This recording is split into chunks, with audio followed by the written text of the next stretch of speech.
what was really cool was that through our conversations, we had a lot in common. There were a lot of character traits that were very similar or identical. And I would say that I developed all of these traits directly from the Marine Corps and the structure. And one thing that I know for sure that he appreciated about me was that I did what I said I was going to do. And he had said that there were many people that would want to work out with him. And when they found out what time of day it was, they may show up for a day or two and they'll fizzle out. And I didn't. So the consistency, the discipline was a breath of fresh air for him.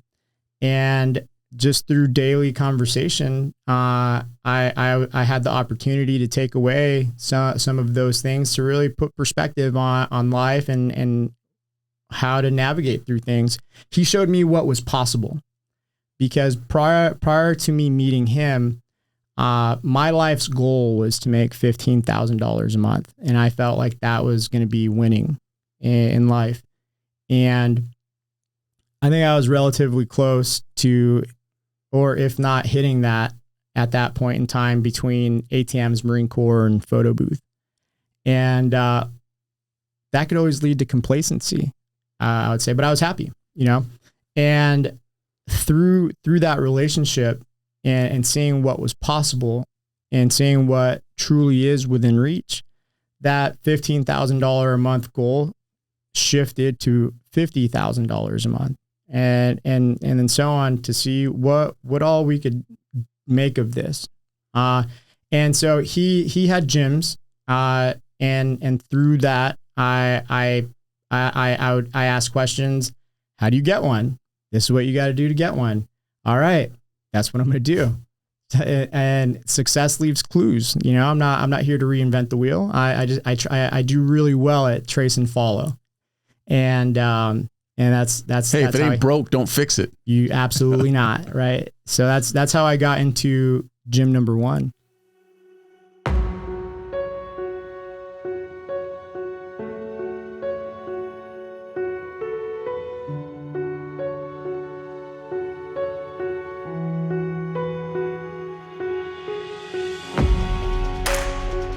Welcome to the Transition Drill Podcast. I'm your host, Paul Pantiani. I appreciate you taking the time to watch. So let's get into this. The easy stuff. Talk to me about you as a young man. Where's hometown? Hometown. So we started. Okay. Yeah. Hometown. So I moved around quite a bit. Really, I guess all my life. I was born in LA, and then Now, when people say LA, the city of LA. So you were actually in the city of LA. Yeah. So I was born in the city of LA, and then at about the age of 1, my mother and I moved to Costa Rica. So she's from Costa Rica. She was here for work, met my dad. They got together. It didn't work out. And then at the age of 1, her and I went to Costa Rica. And then so my first few years, 2, 3, and 4, we're in Costa Rica, and I learned Spanish first. So Spanish was my first language, and about age 4, 4.5, we moved back to California, and I started kindergarten in California in Costa Mesa. First grade, 1st, 2nd, 3rd grade, I lived in Vegas. And then 4th, 5th, and 6th grade, I lived in Alhambra, which is like the outskirts of LA. And then 7th grade is when we moved inland to Ontario. And then we stayed in Ontario, and I did the rest of middle school and then high school in Ontario. What caused them moving so much? I would say opportunity for mom. She was a single parent household. So it was always mom and I. I grew up as an only child, and contrary to popular belief of only children being spoiled, that was not the case. And so it was just opportunity showed its face, and then my mom gravitated towards whatever opportunity was there. Was there a family base in the LA area that kept drawing her back to this general area as opposed to anywhere else? Yeah, she has she had an aunt, uncle, cousins, whether not necessarily like the city of LA, but I would say like LA County, Orange County area. Right. And then she had a friend in Vegas that drew us that way, and then we circled back. With moving so much, especially as a young boy, did you find it hard to adapt into new environments? And were you active with sports and that type of stuff? I didn't get active into sports until I would say age 12. Not that I think I wasn't necessarily introduced to organized sports, other than like recess and PE and stuff like that. But I played organized sports starting at the age of 12. But I would say, like any kid, no one wants to move when they have some friends established. And I would say, I don't know, the first few weeks or month were tough because you have friends, you miss them, this and that. But one thing that I've come to realize, well, the way it panned out every single time was you make new friends, and all is good wherever you're at. As far as academics, were you into school, or was school a struggle for you? I would say school wasn't necessarily a struggle, but I didn't lean in to academics. It was funny. One time I was actually reflecting back on like high school grades, because I feel like I wasn't an above average student and I wasn't a below average student. I think high school GPA, and the only reason is because I look back at this probably like a year or two, and I was 2.5, 2.8 GPA, lazy dude at heart. I excelled at math. I think one thing that I could vividly remember is math in particular. And mainly because it tied in with when I was in the recruiting environment, and understanding like the practice test and the ASVAB, and then reflecting back on my own experience and how I scored on the ASVAB. But I did algebra, geometry, algebra 2, and then I didn't do a fourth year of math because I didn't need it. I think I did a third year of math because it was recommended at the time. But I was the guy who did some of the classwork, none of the homework, but would get a B on the test. And the way it was structured, the tests and quizzes were weighted heavier than homework. So I just had to do a little bit of the classwork, and I was able to skate through with a B in the class. So I was never the straight A guy. I was the do what's required guy. And I would say... But merely because you just overall didn't have a driving interest in academics?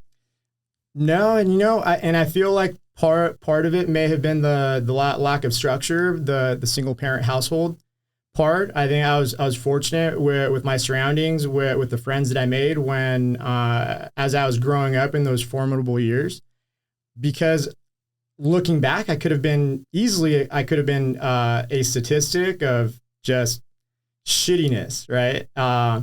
But yeah, I was never really focused on academics so much. And then going into senior year, when it's all about what are you going to do next, I didn't take the SATs. My mom was very firm on, you're going to college or you're going to the military. You pick. One of the two. One of the two, your choice, but you're going to pick. And procrastination, of course, was there as a senior. At one point I told my mom I was going to go to college, but I didn't take the SATs. And then the next step was filling out the FAFSA paperwork. I didn't do that. And then when she started asking questions, I then said I was going to go to the military. I had a buddy of mine whose cousin was in the Marine Corps. And so then that seemed like the idea to do.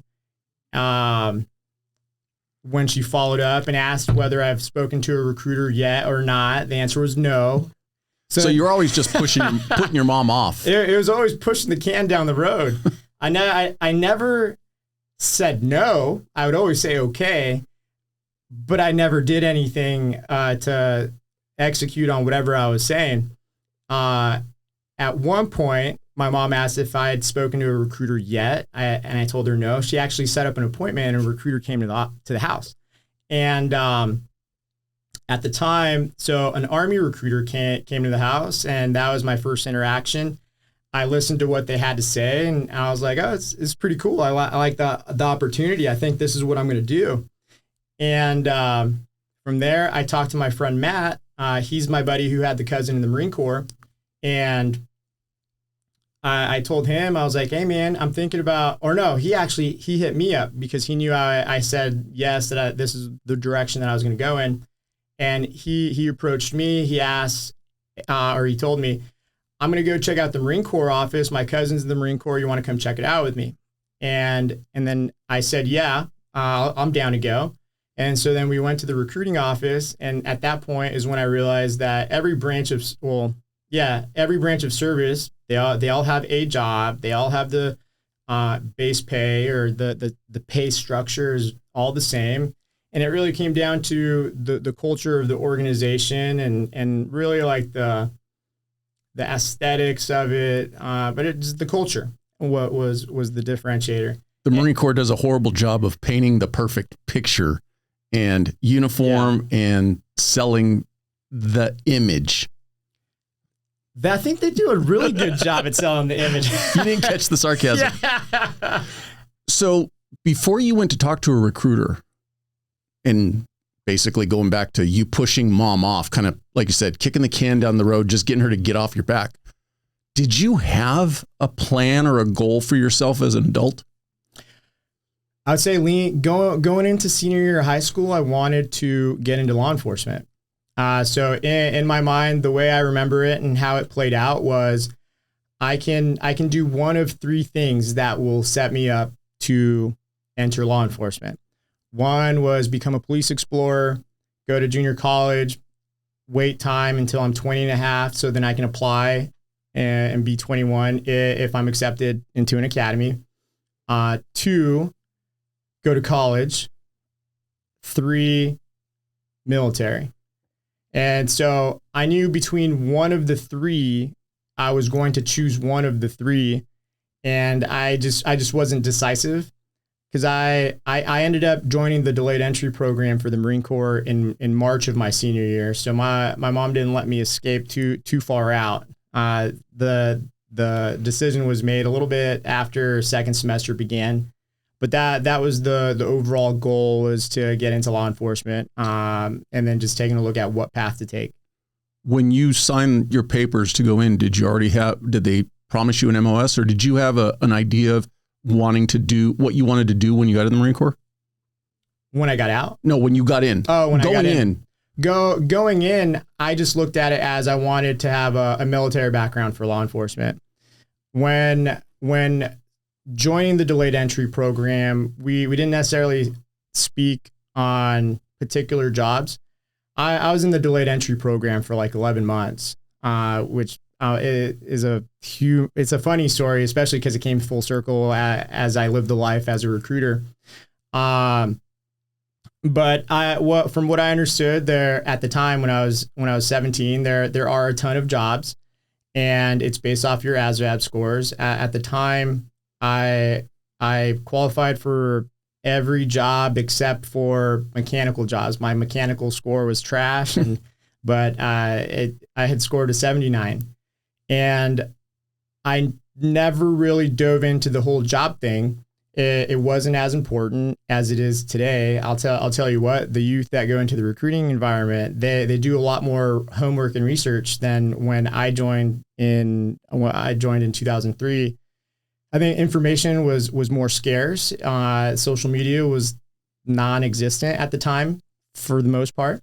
And so I think it's more of back in 2003, kids your age just weren't as adept at finding the information. I think the internet was already a decently strong foothold, and there was some, but I think it was just that learning process of, how do I do more than just play video games on this computer? Yeah. Well, yeah. So the job thing, that we didn't really talk about jobs until January of the following year. But the delayed entry program was not then what it is today. Because today, the level of engagement of the recruiter is substantially higher now than it was then. Because then you join the delayed entry program and you don't really speak to your recruiter until it's time to go to boot camp. And so there wasn't, they had PT once or twice a week, but the intent behind it was more so for the kids that weren't able to pass the initial strength test, not the person who could already pass the initial strength test. So because of that, I was originally slated to go to boot camp October or so. Of 03? Of 03. So graduating in June of 03? Correct. And from joining the delayed entry program, February, March 03, there's no interaction with the delayed entry program. Recruiter's like, I got his signature, I'm done. Yeah, it was good. And so in the month of August, my buddy Matt hits me up. He's like, hey man, so he ended up joining the delayed entry program too. But in August, and we're going to go to boot camp together. And in August, he was just like, I don't think I'm going to go. And I was like, all right, well, me neither. and then I went to junior college for that fall semester. And after that fall semester, I was just like, that's not for me. And I circled back to the recruiter. College wasn't for you. College was not for me. And the recruiter didn't discharge me out of the delayed entry program. They're, strategically massaging numbers so that because in the Marine Corps recruiting I'll get to that stack eventually. Because in the recruiting environment, you discharge one, you got to replace the body. The body just doesn't go away on its own. So I was still in the program, which worked out. But then when it came to talking about jobs, well, I circled back and I was like, hey, Chevy, am I still in the program? He was like, yeah, you are for about another 3 months. I was like, cool, I want to go to boot camp. Okay. You're going to have to go the first week of March. And I was like, the first week of March, that's like 8 weeks. Let me call you back. Let me check my calendar. Yeah. And all I did was like, I marinated on it for about 5 minutes. I called him back. I was like, all right, man, let's do it. And then he's like, all right, cool. I need you to come in. We need to talk about jobs, this and that, blah, blah, blah. And I was like, okay. He calls me back like 5 minutes later and he's like, hey, no one's going to boot camp the first week of March. You got to go the last week of February. And I was like, that's 1 week back. All right, let's run it. And so we ended up starting to do the paperwork. At that point, he was like, all right, take a look at this binder, see what jobs you want to take a look at or what do you want to do. And so I didn't necessarily join for travel and adventure. So I was looking at job schools that had they were like 4 weeks in length, 6 weeks in length, because at the time it was, you join from the West Coast, you'll come back to the West Coast. That's typically how it goes. So I'm over here mapping out, okay, boot camp, then job school. I'll be back in 6 months or so. So then I'm looking at jobs. I'm like, what about this? And he was like, let me check. That's not available. What about that? And he's like, no, that one's not available either. I was like, all right, how about you tell me what's available? How about instead of this big book, you show me what's available and then I'll pick from that. And he's like, all right. And then he was like, how about this? And I was like, what's that? And it was supply and accounting. And I was like, what do they do? And he was like, well, this dude, Josh, who you graduated high school with, he's in supply and accounting and he works in a warehouse Monday through Friday, 7:30 to 4:30 type of schedule. And they hand out like paper and pencils and stuff. And I was like, so, okay, I could do that. You're like, this is the Marine Corps. Yeah. Doesn't seem like what they do. Right. And so I was like, okay. Because in my mind, the whole idea was military background for law enforcement. And then to me at the time, what exactly I didn't play that big of a relevant role in my decision of going into the Marine Corps. And about a week or two later, one of my other friends, his girlfriend just told him that she was pregnant. And I was like, John, what are you going to do? And I don't remember what his game plan was, but I was talking to him. I was like, I think you need to go to the Marine Corps with me. I don't think that there's anything that you could do that would be any better than this. And I sold him on the whole idea. And I hit up my recruiter. I was just like, hey man, I have a buddy of mine who wants to go to the Marine Corps. Can we go together? How'd that go over with your buddy's girlfriend? It actually went out well. It panned out well. And he was like, yeah, but we just got to do all the paperwork and do all this, blah, blah, blah, real quick. And I was like, all right, I'll tell him. And they did what they had to do. We ended up going to boot camp together. They did the job talk. And I was like, hey, dude, I'm doing supply. You should do supply too. And he was just like, okay. And so then we both did supply. And it's funny because how we made some decisions were just on a whim of some kind. Like it wasn't like, there wasn't hard, deep thought. Coin flip. It was damn near a coin flip because we had a conversation about when we're doing the job selection part for my buddy. The recruiter was like, do you guys want to go active or reserve? And that one we're just like, John, what do you think, dude? You want to go reserves? He's like, no, man, if we're going to do it, we should do it all the way. Let's go active. And I was like, all right, let's go active. And like this life-changing decision that totally changes the trajectory that decision was made just like that. And I was like, all right, well, active it is, let's roll. So once you're in, well, let me take a step back. You had mentioned having a friend whose brother was in the Marine Corps prior to that. Cousin. Yeah, cousin. Anybody else that you had that you could have picked their brain or you'd been a mentor to kind of guide you into what to expect once you got there? So I did have one. His name is Bruno. He's out in Vegas. He ended up, I believe, did 4 or 5 years. He was in the O3 community, and he had gone to boot camp, I believe, in 2001. So he was a part of the initial push into Iraq. And I remember before the initial push, I had asked him, and I feel like everyone that was in the Marine Corps or had any kind of experience of what boot camp was like, all of their answers were the same.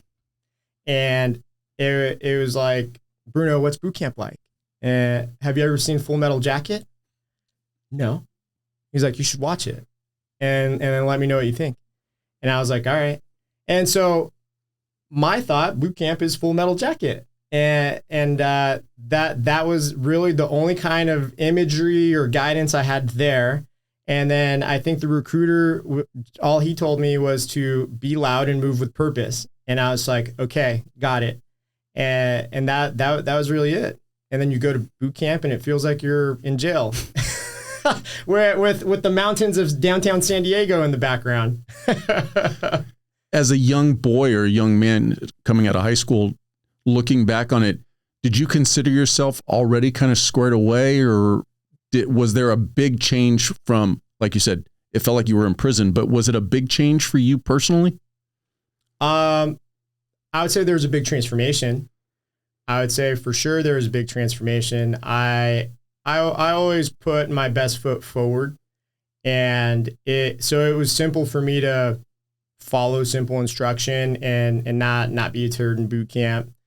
It was a mindset shift for sure. And going back to with my mom, like I was never a disrespectful person. My mom, she was always very optimistic, and I believe that was a Costa Rican cultural thing. That's one huge trait that had bled into me, was the optimism part. Because whenever she told me to do anything, I never told her no.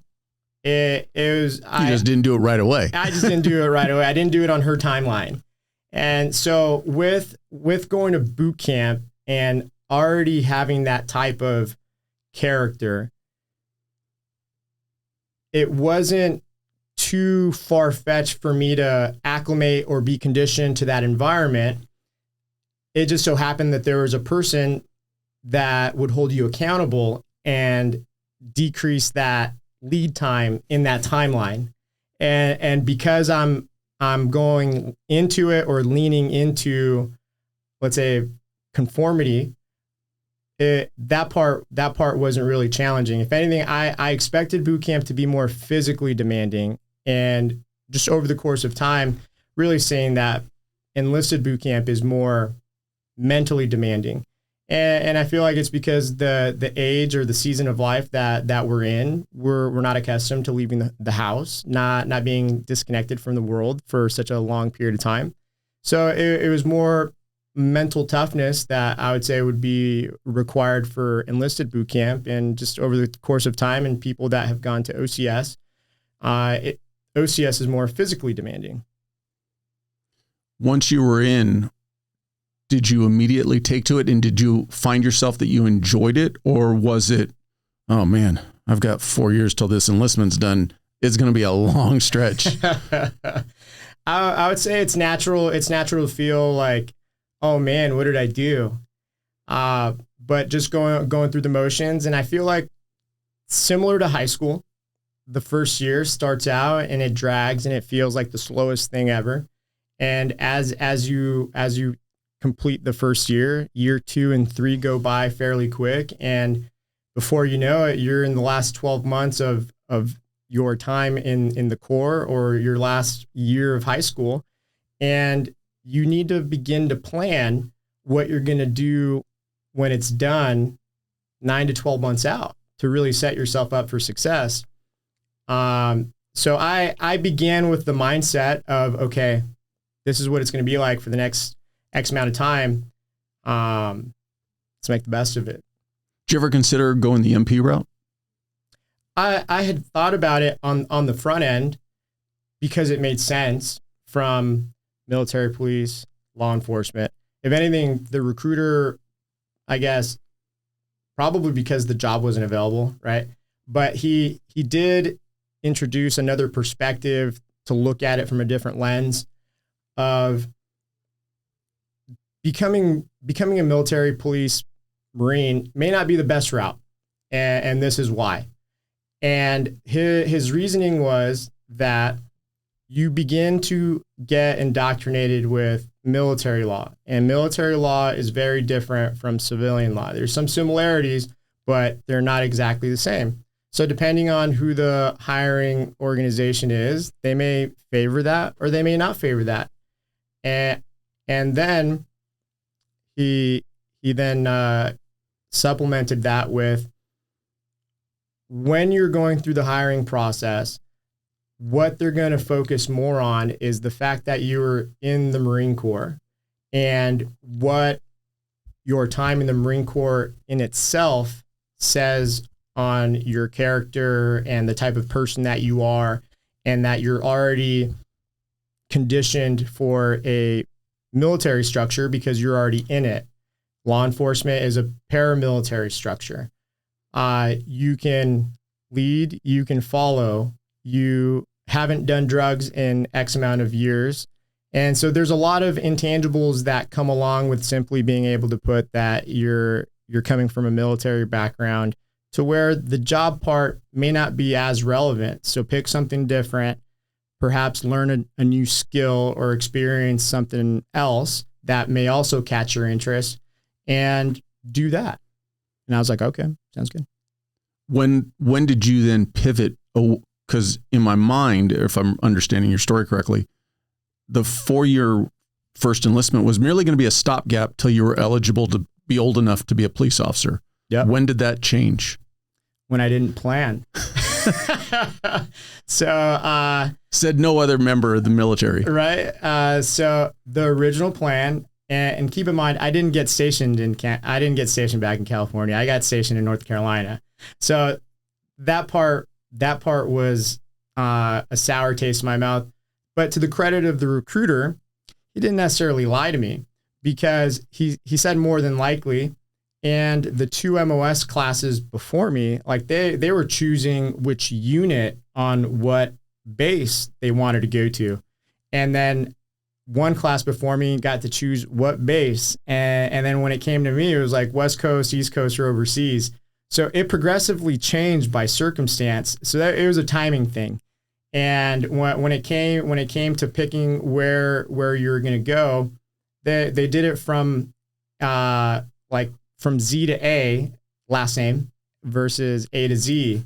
So that's how that shook out. But the reenlisting, it was an interesting time. This was 2007, which were the terrible years for recruiters. That was when they decided to increase manpower from 184 to 202, or 185 to 202. So that meant retain more, recruit more, and the Marine Corps, in typical Marine Corps fashion, did their plan much quicker than they anticipated. I believe it was like a 4 or 5 year plan, and they did it in 2 years on the backs of the recruiting environment. And for the first time ever, there were many reenlistment bonuses that were being pushed out to assist in the retention effort. And here I am, 21-year-old Andrew. I had the opportunity to reenlist, and that I think at the time it was a $30,000 reenlistment bonus. I had never seen money like that before, and also I didn't plan. So I didn't plan on my exit. So I had no exit strategy. I had an opportunity to reenlist and also get this bonus and have duty station preference. So it was like the stars and the moon lined up, and I was able to stay in for another 4. Mind you, I had to get a CG waiver. What's a CG waiver? So I had to get a commanding general waiver because I had gotten NJP'd in my first enlistment. I figure I'll throw that in there. There's got to be someone out there that had faced some sort of adversity. And, I would say that my time in the Marine Corps was, I would say, a Cinderella kind of story, because although I faced adversity, I would change nothing. And I appreciate the experience that I had all the way through, because that really developed the person that I've become today. And you got to just appreciate those moments. So it was about 11 months into my time in the Marine Corps. I got NJP'd for underage drinking and driving on base. I had like a BAC of 0.04, but I was underage. So off the bat, that was DUI on base, but not on my civilian driver's license record. And what impact did that have on the remainder of that enlistment? Obviously, you mentioned needing to get the CG waiver to re-enlist, but what impact did it have on that first enlistment? Just reduction in rank. Outside of that, not too big of an impact on that first enlistment. I think timing opportunity is why I got the CG waiver. So I needed the CG waiver in order to re-enlist, and that was really it. Because I feel like when people are reduced in rank in the military, that's an opportunity for them to either sink or swim. You're either going to continue to spiral and catch on fire, or you bounce back. And I would say I for sure bounced back, because going back to the character of who I was, or who I am, I wasn't necessarily a rebel without a cause. Like I would do what I needed to do. So I was a good worker. And because I was a good worker, I knew how to do my job very well. And I was doing my job better than others. So although I was lower in rank, I was more proficient than others.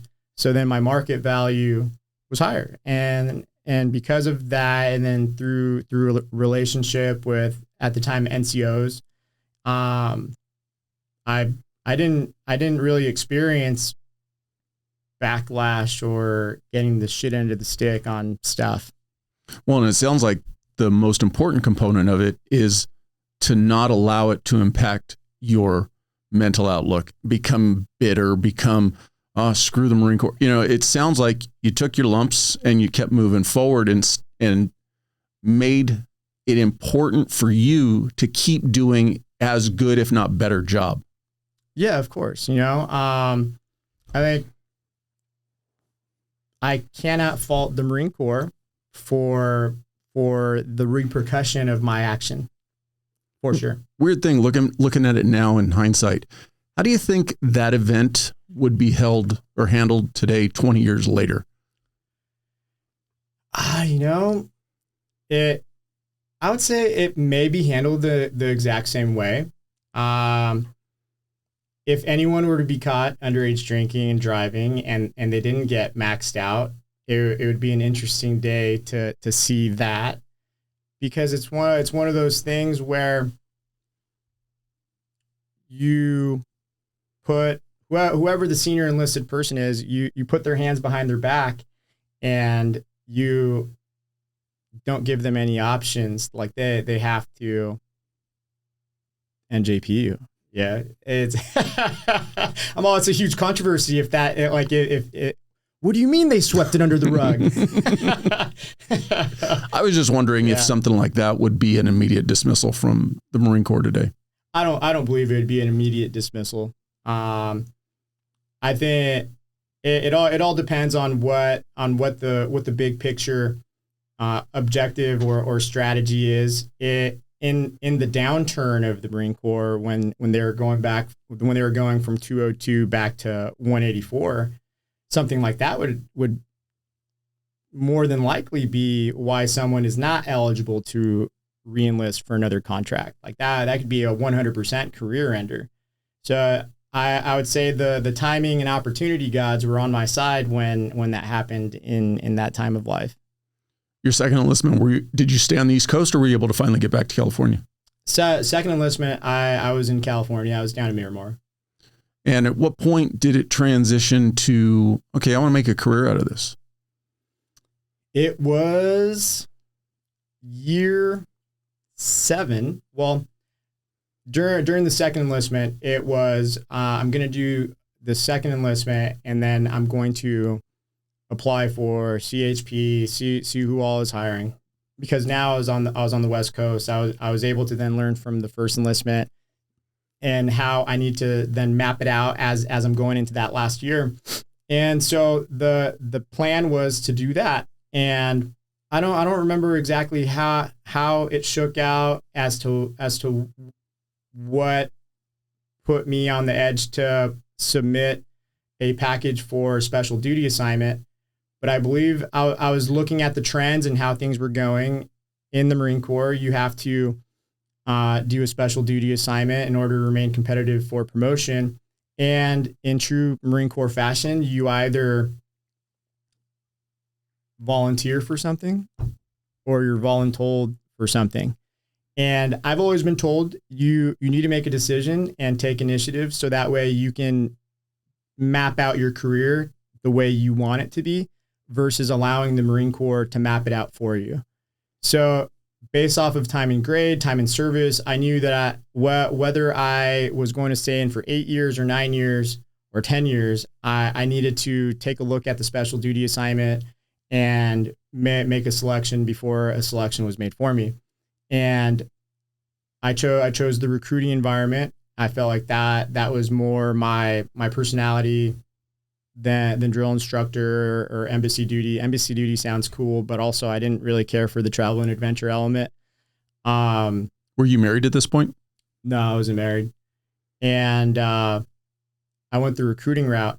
The moment that I decided that I wanted to stay in for the long haul was when I was going through the CHP process. I had done the written test. I did the physical agility test, but I failed the physical agility test.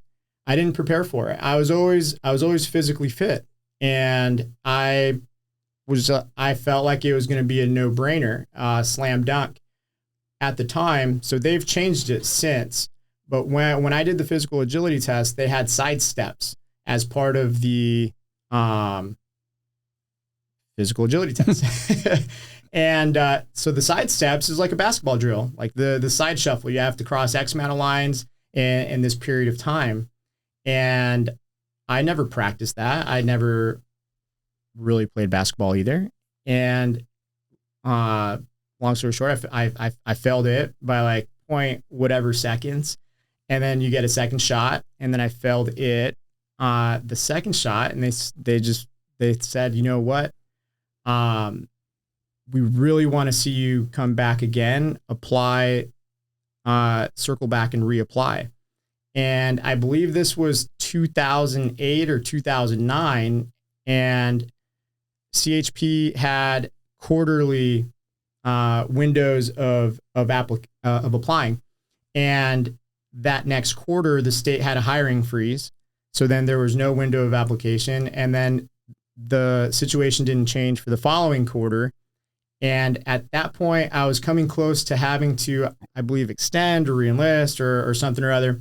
And because I needed to do that, I pushed off the law enforcement thing to the side, and I was like, this is not working out in my favor. I'm going to need to continue forward with the Marine Corps.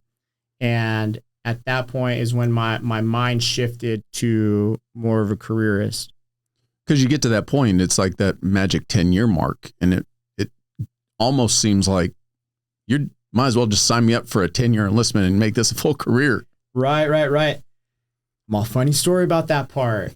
So circling back to the NJP in the first enlistment, I go into the recruiting environment as a sergeant, and this was 2007. 2007. No, not 2007. I went to the recruiting environment. I went to recruiting school January 2011. I became a sergeant in 2008. It was like December 2008. So by the time I was going to recruiter school, I had 2 years time and grade.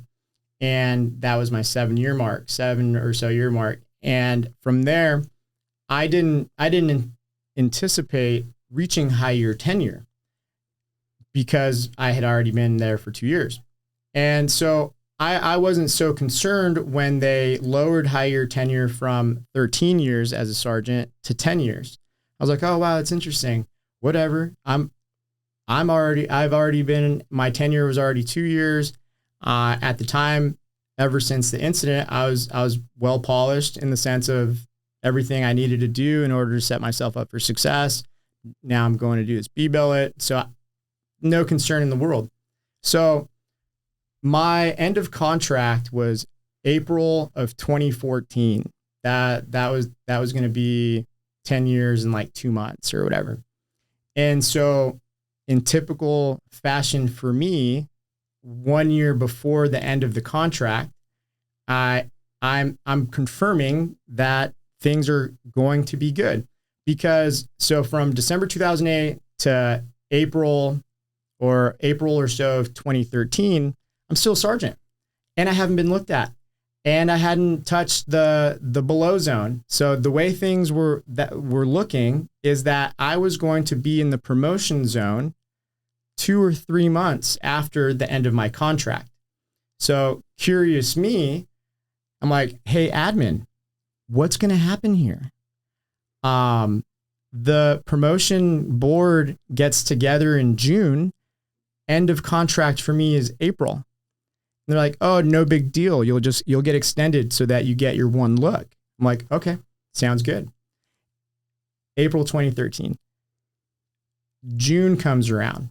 The recruiting office gets a phone call. They talk to the boss at the time, and admin tells him that I will not be getting extended. That because of my NJP, or because of the reduction in rank, I wasn't eligible for an extension to be looked at. And I was just like, oh, shit. I took a minute, and I was like, I need to go home. I'm done for the day. And I let that process. But in the recruiting environment, I had accrued accolades for being a good recruiter.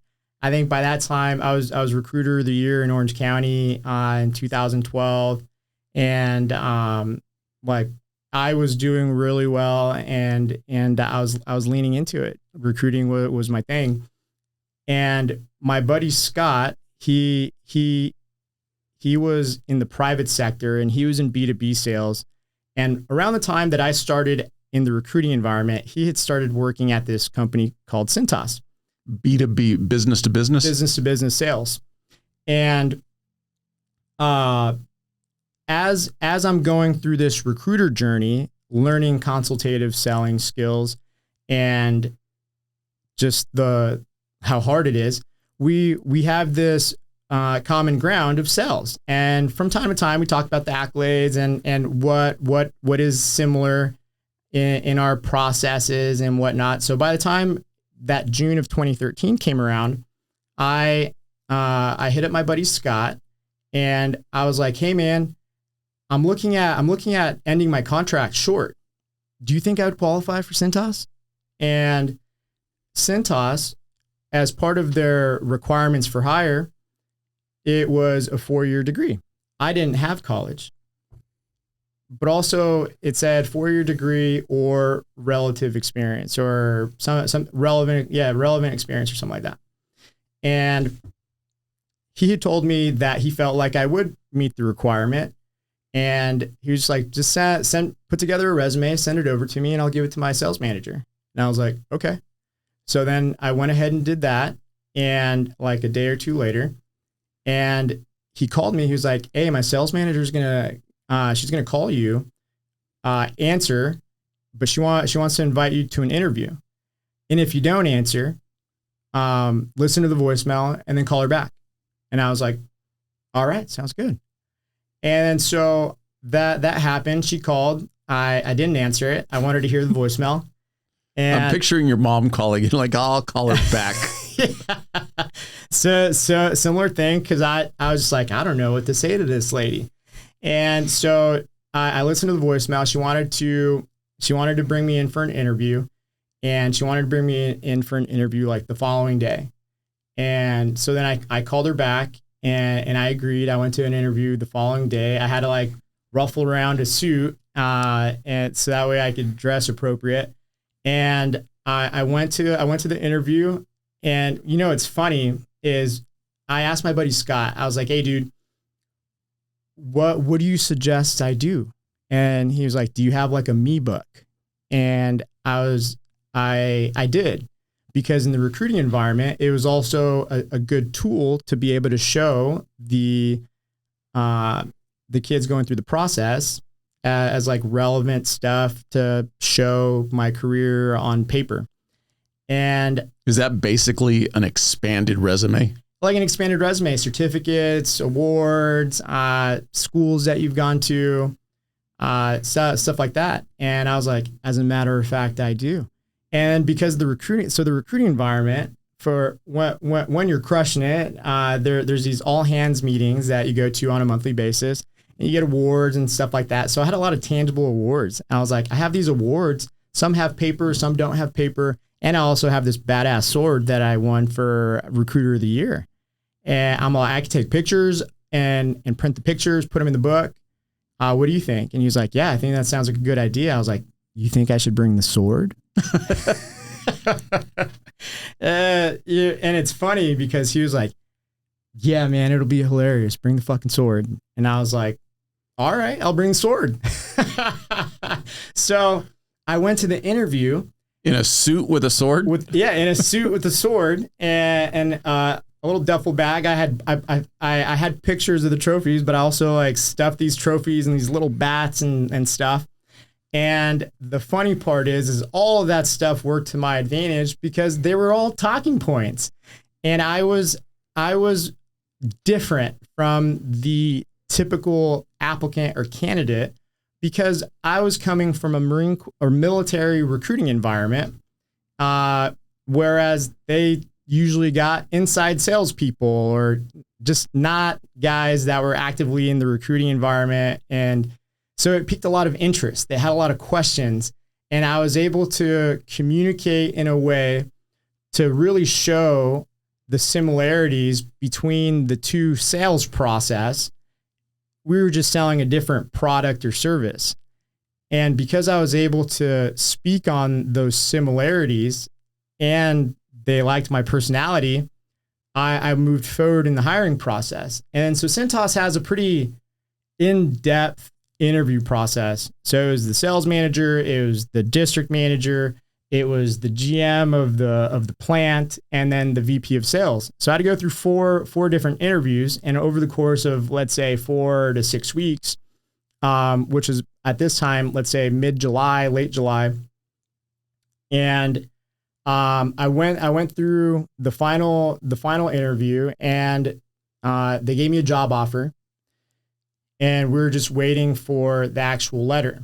And so at that point, I was, in my mind, I told Cintas, as soon as I get the letter, I will submit paperwork for voluntary early release, and I will cut my contract from April of 2014 to whatever I can cut it, and then use terminal leave to dip. And in my mind, I was just like, circling back to that June conversation, you're telling me that you're not going to allow me to extend beyond April to get looked at so that I can get evaluated to see if I line up for promotion. And I have to figure it out beyond April. I was like, okay, I got you. So I went through the process, and I was just like, fuck that. I'm gonna get out on my terms. And I got the job offer, and then I submitted the VERP. The VERP came back approved, and my end of contract was then like November something of 2013. And I did like the 60 days of terminal. I started working at Cintas in September. So meanwhile, I was getting paid on terminal, and then I was then being paid by Cintas for like those 2 months or in some change. And unbeknownst to me, so I stayed affiliated with the Marine Corps in the reserve component because the high year tenure, the high year service limits were the same. They hadn't affected the reserve component. I didn't know that the promotion boards in the reserve component, they don't get together in June, July timeframe like active duty. They get together in January. From January to March is when they do their thing. And then they clump it all up, and all of the E6, 7, E8, E9 are looked at during that time frame. So meanwhile, I'm at Cintas, and I did know that once I was in the reserve component, that the board was going on during that time, and there were like 2 allocations for supply to be promoted or selected to staff sergeant. And so all of my paperwork was up to date, so I can get my fair shake. And board closes out, the message comes out, or the message is released on who the 2 people were selected, and I was one of them. And because the time in service was totally different between active and reserve, I was extraordinarily senior. So my number was like 12, and I got promoted in the reserve component to staff sergeant in April. It was April. And so then now it's like I met the prerequisite. But my experience in the private sector, I felt cool at first. I was going to work in slack, shirt, tie, felt important. One thing that I did realize is that the sales department of any company is looked at a little different, but in a good way. And as I would say, as they should be, because they are the lifeline of any corporation. Because if you don't have the sales department, they have no new business being developed.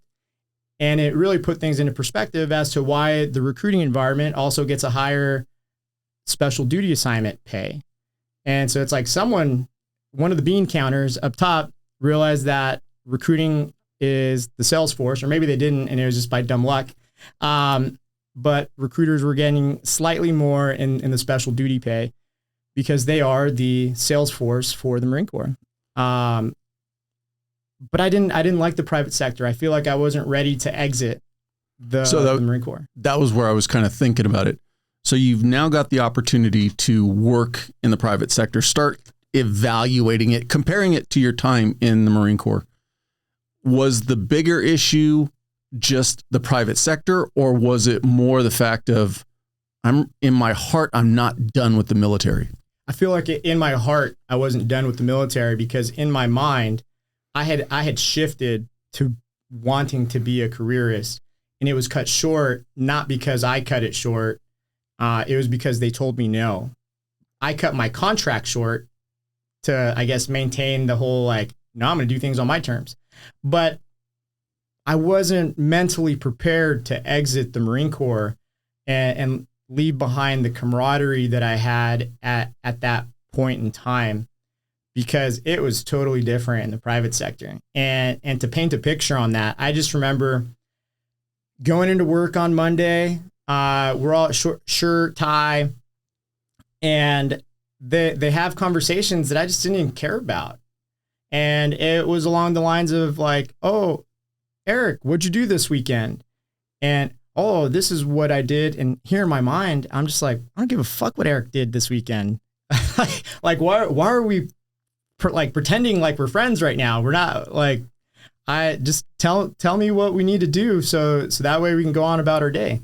So that was what I envisioned. Like, that's what the private sector is like. And, you know, the culture within the military, and I would likely say service in general, to include law enforcement, firefighters, like it's a predominantly male organization or culture as a whole. And it's very common to just roll up to work and be like, what's up, motherfuckers? How's everything going? Like, dropping F-bombs is very not taboo, right? And it's totally taboo in the private sector. So it was just different.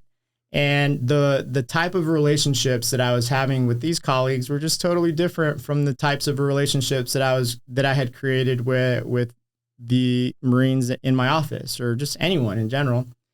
Were you able to turn off the Marine Corps or military bearing, or was that kind of thrown back at you like, hey, calm down, you're not in the Marine Corps anymore? No. I would say that tied in line with the whole recruiting environment. If I had to paint a picture on the recruiting environment, it's living a civilian lifestyle with the Marine Corps twist to it. So the what's up, man? Hey, what's up, dude?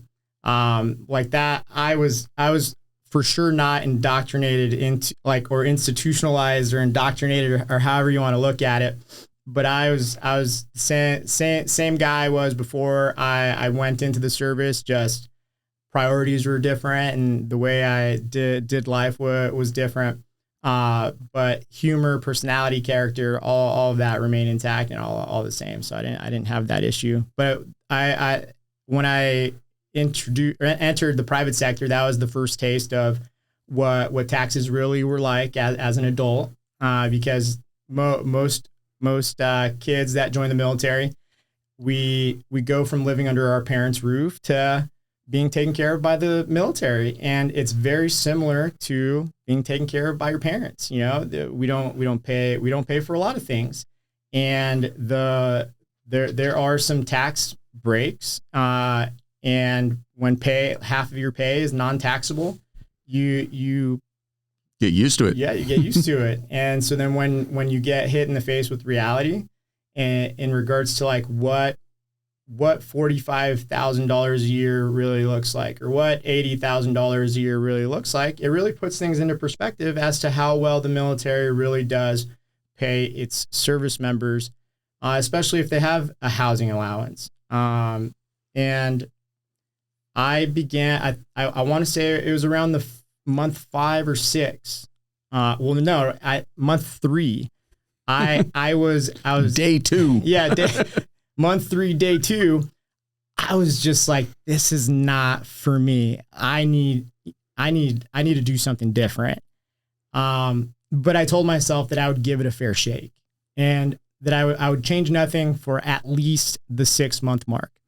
And by the 6-month mark, I had been selected for staff sergeant, or I had just recently gotten promoted to staff sergeant. And at that point, I knew that the recruiting environment had an EAD program, so extended active duty. So it's pulling from the reserve component, going on a 2-year active duty contract. And if you do well, you can then submit an application to become a career recruiter, and then augment back into the active duty component. And so now that I was a staff sergeant, I was just like, okay, you know, I'm going to submit my EAD package. But I'm also going to apply for Huntington Beach Police Department. So I did both. And I told myself, whichever one says yes first, that's the direction that I'm going to go in. And I'm going to pivot. I'm getting out of here, Cintas, one way or another. And so fast forward to mid-August, the EAD package got approved, and then I was back. I was back in the recruiting environment, and ironically, I was back in the same recruiting substation that I left from, which was cool. And I went. I was in charge of the same high schools that I left from, so everything felt like I dipped for 11 months, and now I'm back in the recruiting environment, which is 100% totally unheard of. Huntington Beach Police Department, I had gone through that process, and it was like 2 or 3 weeks later that I had received a phone call to move forward into the background portion of it. And I had gotten the opportunity to call them back and say, thank you, but no, thank you. So if the Marine Corps hadn't moved quicker, you may have actually made your transition to that point to law enforcement. I would have 100%. Because I just told myself, I'm like, whichever direction says yes first, that's the direction I'm going. And I would have a hard time accepting one and then backing out and then going in a different direction. I wouldn't have done that. So you ultimately got back in and did how many years total? Total years were 18. And retired what year? 2021. And going back to our earlier conversation, when you were coming to that transition out, all right, I'm going to retire out. Did you have a plan for afterwards then, or did you already have things in place at that point? I did. So when I came back into the Marine Corps, about 6 months after I got back into the recruiting environment, I had gotten the opportunity to then manage a recruiting office. And that was one of the stepping stones that had to be taken in order to be considered for augmenting back into the active duty component and becoming a career recruiter. So you don't augment back and then go back to whatever your primary job was. Like, the whole purpose of the EAD program is to feed more people into the recruiting environment and become a career recruiter, which I knew and I had no problem with. So but in theory, for most people, you shouldn't have gone back to doing that. Am I understanding that correctly? Mainly because I feel like when someone exits the Marine Corps, they never come back. And especially from the recruiting environment from the recruiter standpoint, because I remember we would have prior service come into our office a fair amount of times, and it wasn't really clear who processes them. Is it the active duty recruiter, or is it the prior service recruiter? And it was always like, oh, you got to go talk to the prior service recruiter. And the prior service recruiter is like, oh, you got to go talk to the active duty recruiter. And we didn't necessarily know because it wasn't a very common thing that we had to deal with. And also with a recruiter recruiters are in a high tempo, high stress environment. And because of the Cintas experience, I then realized that the recruiter does the job of 3 people. Because in the private sector, there's the salesperson and then there's the service person. In the recruiting environment, the recruiter who does the sales role also does the service role, because they have to do the service after the sale with the delayed entry program. And that in itself is an entirely different role that the private sector doesn't do that. And so that's done on the backs of recruiters. Because you basically hold their hand all the way until they go to boot camp. Yes, because every recruiter in the Marine Corps, at least, is like a baseball card. When you flip it over on the backside, there's stats, the quality of kid that you put in regards to their test scores, the number of people that you put in, the number of people that attrited out of your program, and so on. So there's a certain level of pride that comes along with it, but also if someone attrits out of your program, you got to replace them too. So you're bought in, you're vested in making sure or doing everything that you can to get this kid who you contracted into the delayed entry program in to boot camp and step on those yellow footprints at Marine Corps Recruit Depot.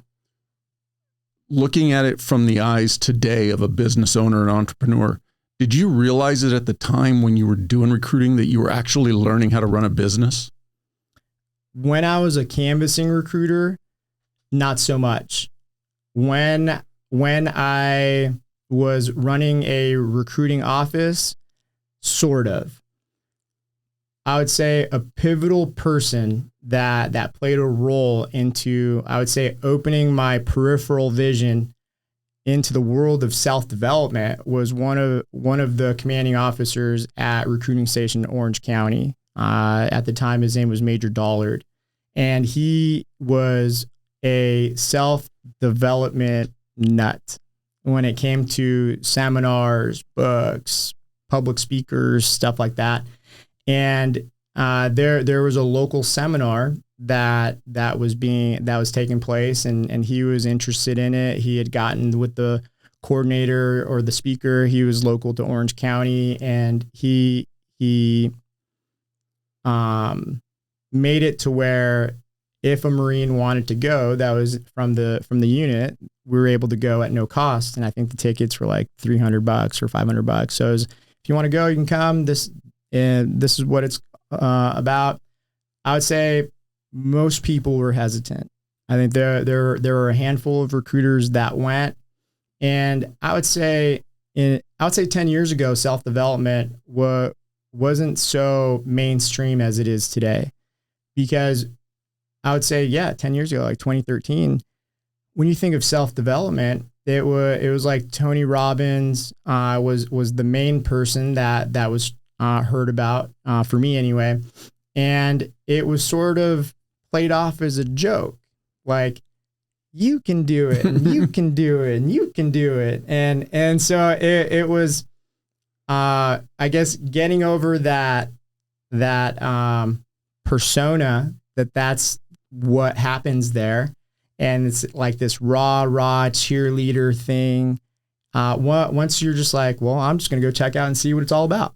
And hearing the content that was being talked about, the message, it was talking about finance, education, fitness, business, family, love. It all sounded really interesting and awesome to hear. And it was all positive in nature.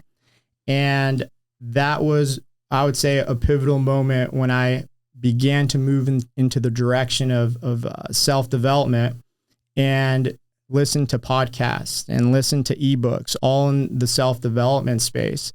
And I'm not quite sure when society as a whole began to look at self-development different, but I leaned heavy into it. And because I did, I feel like that was like the shifting point. Well, I'll use myself as an example of that era when Tony Robbins became popular. From the little bit that I saw, and granted, I had no interest in pursuing it deeper, but I'll put myself in that boat of the first responder military member.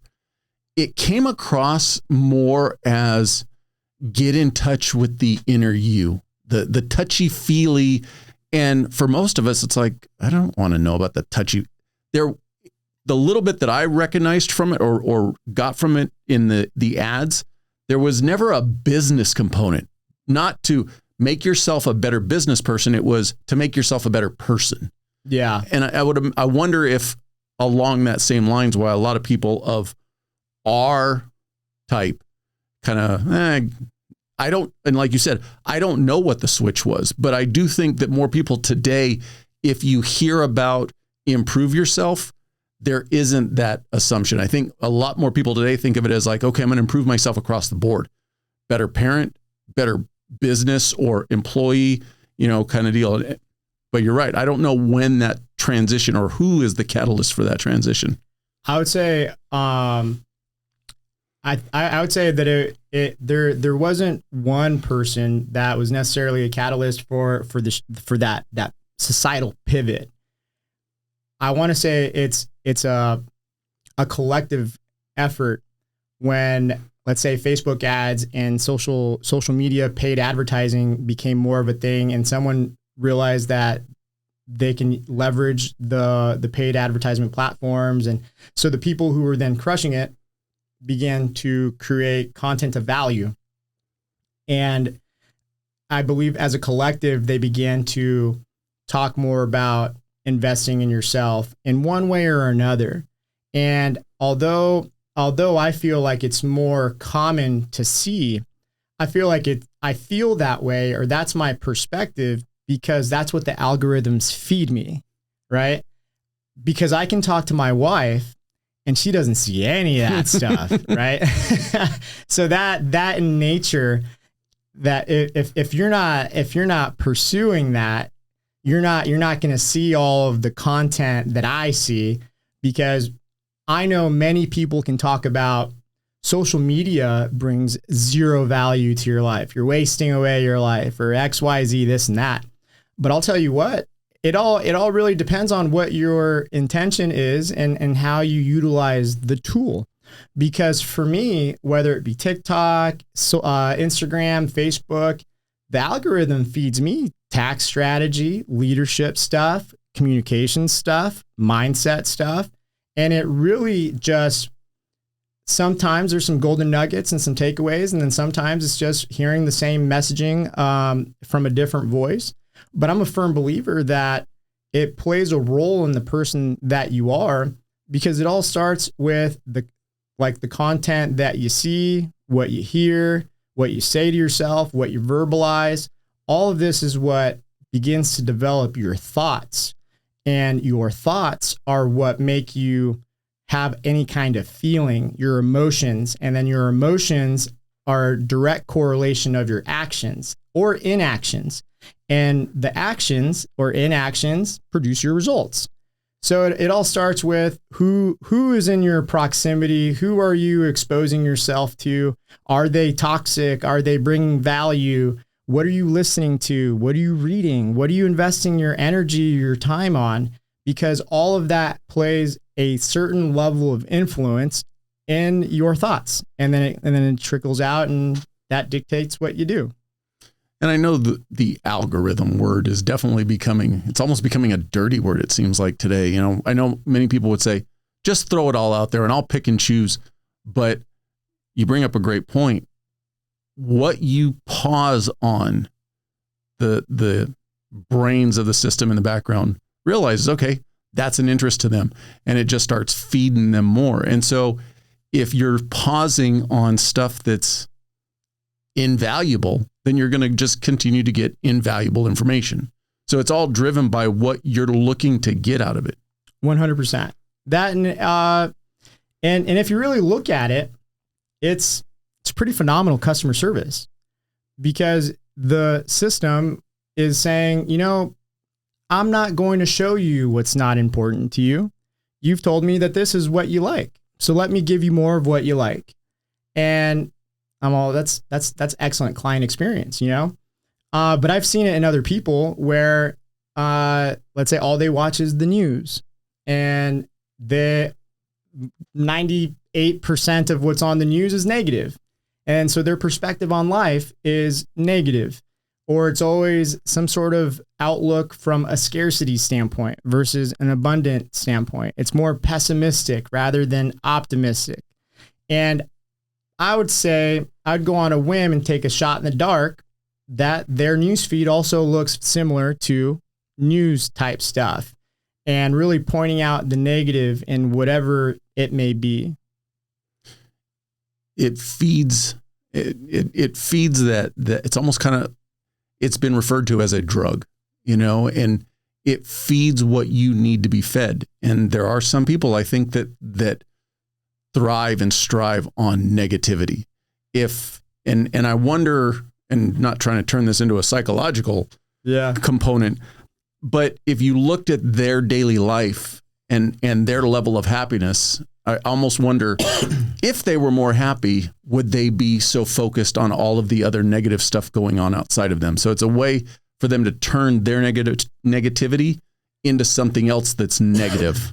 And so that feeds them, even though they don't realize it. I believe it. I feel like it could be packed in there with psyche, because when your life is shitty, subconsciously, I want to say that you hope that someone else's life is shittier than yours. That's the key thing.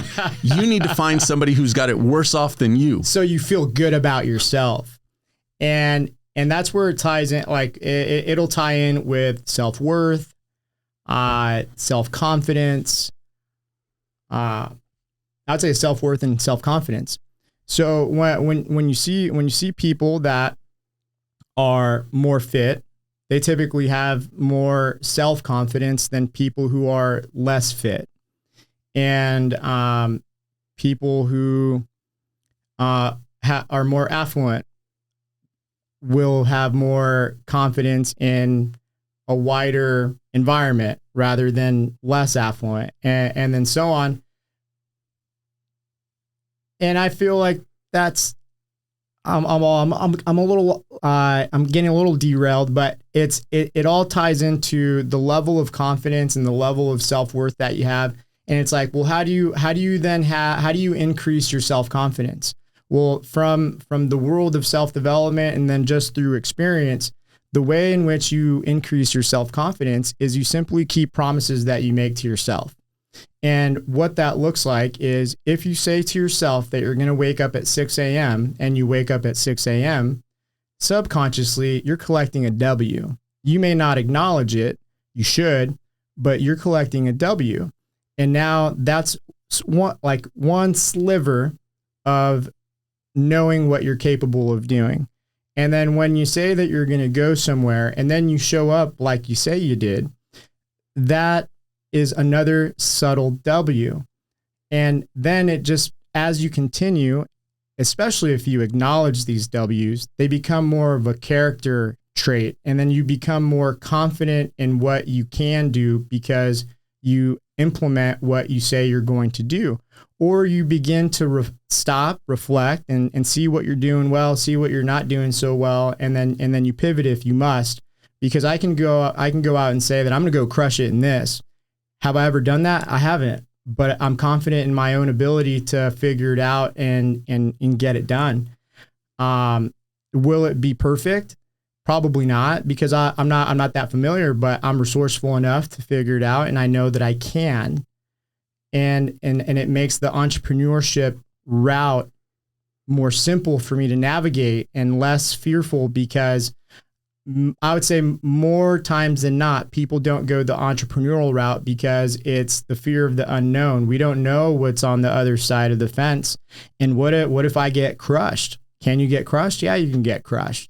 But if you're confident in your own abilities, and I would say, and if you also eat humble pie and you're not arrogant, you have a fair shot. Anyone can do it. It's that whole thing of glass half full, glass half empty. It's how you look at life. 100%. Are you looking at the other side of the wall saying, if I go on the other side of that wall, I'm going to get crushed?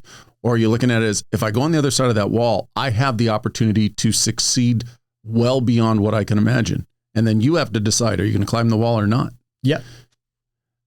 Was between the time at Cintas and that first, I'll call it self-help or better you presentation, when did the decision happen that you go, okay, I'm going to go entrepreneurship route? I would say I did my first entrepreneurial thing towards the end of 2014, and that was with ATMs.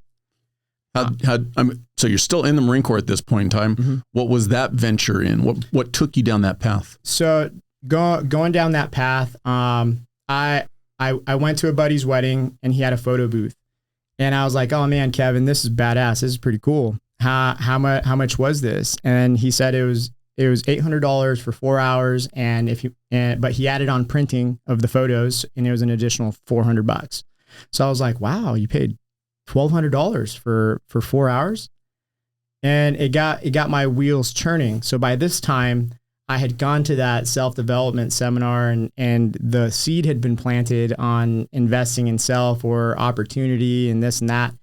And I went home and I did some research, took a look at how much it would cost to purchase the equipment that would be needed and what the ongoing recurring expense would be.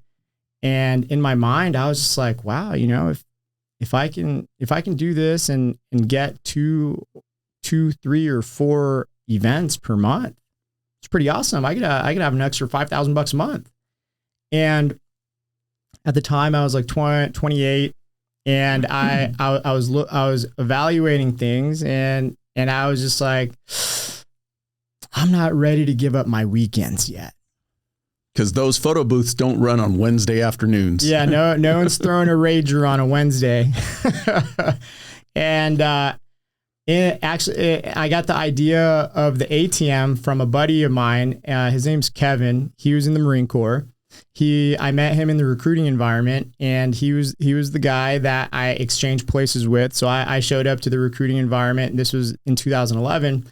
And he went back to the fleet. Well, over time, we kept in touch, and around that same photo booth idea time, we had spoken. He told me that he had an ATM in a cash only barbershop in San Clemente, and he was pulling in like $1,000 a month. And I was like, oh, that's badass. And then I was just thinking to myself, I'm like, I could do something like that. I can do something like that, and I could fill the ATM on my schedule. I can figure it out, and I can keep my weekends, and I can take this dive into entrepreneurship, and that's what I did. And on the surface, it seems so simple. Many things are simple. It's whether you're willing to do what's needed to be done, right? So from there, I took my experience from the recruiting environment. How do we find people to join the Marine Corps? Well, we need to get a list. We need to get a list, and we need to prospect. We need to reach out and make contact. Hey, this is who I am. This is what I do. What do you think? And so what I did was I went to Yelp, because in my mind, I'm like, okay, cash only barbershop, it needs to have high foot traffic in order to have people that use the ATM to get the surcharge. So for me, I went to Yelp. I used Yelp as a tool to create a list. So I looked for barbershops in the local area, and I evaluated them based off the number of Yelp reviews.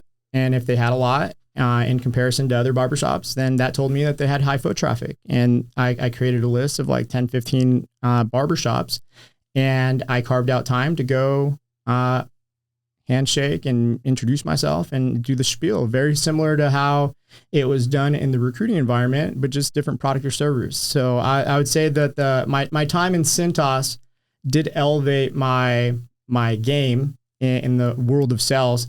And I would say a fair part of that was mental.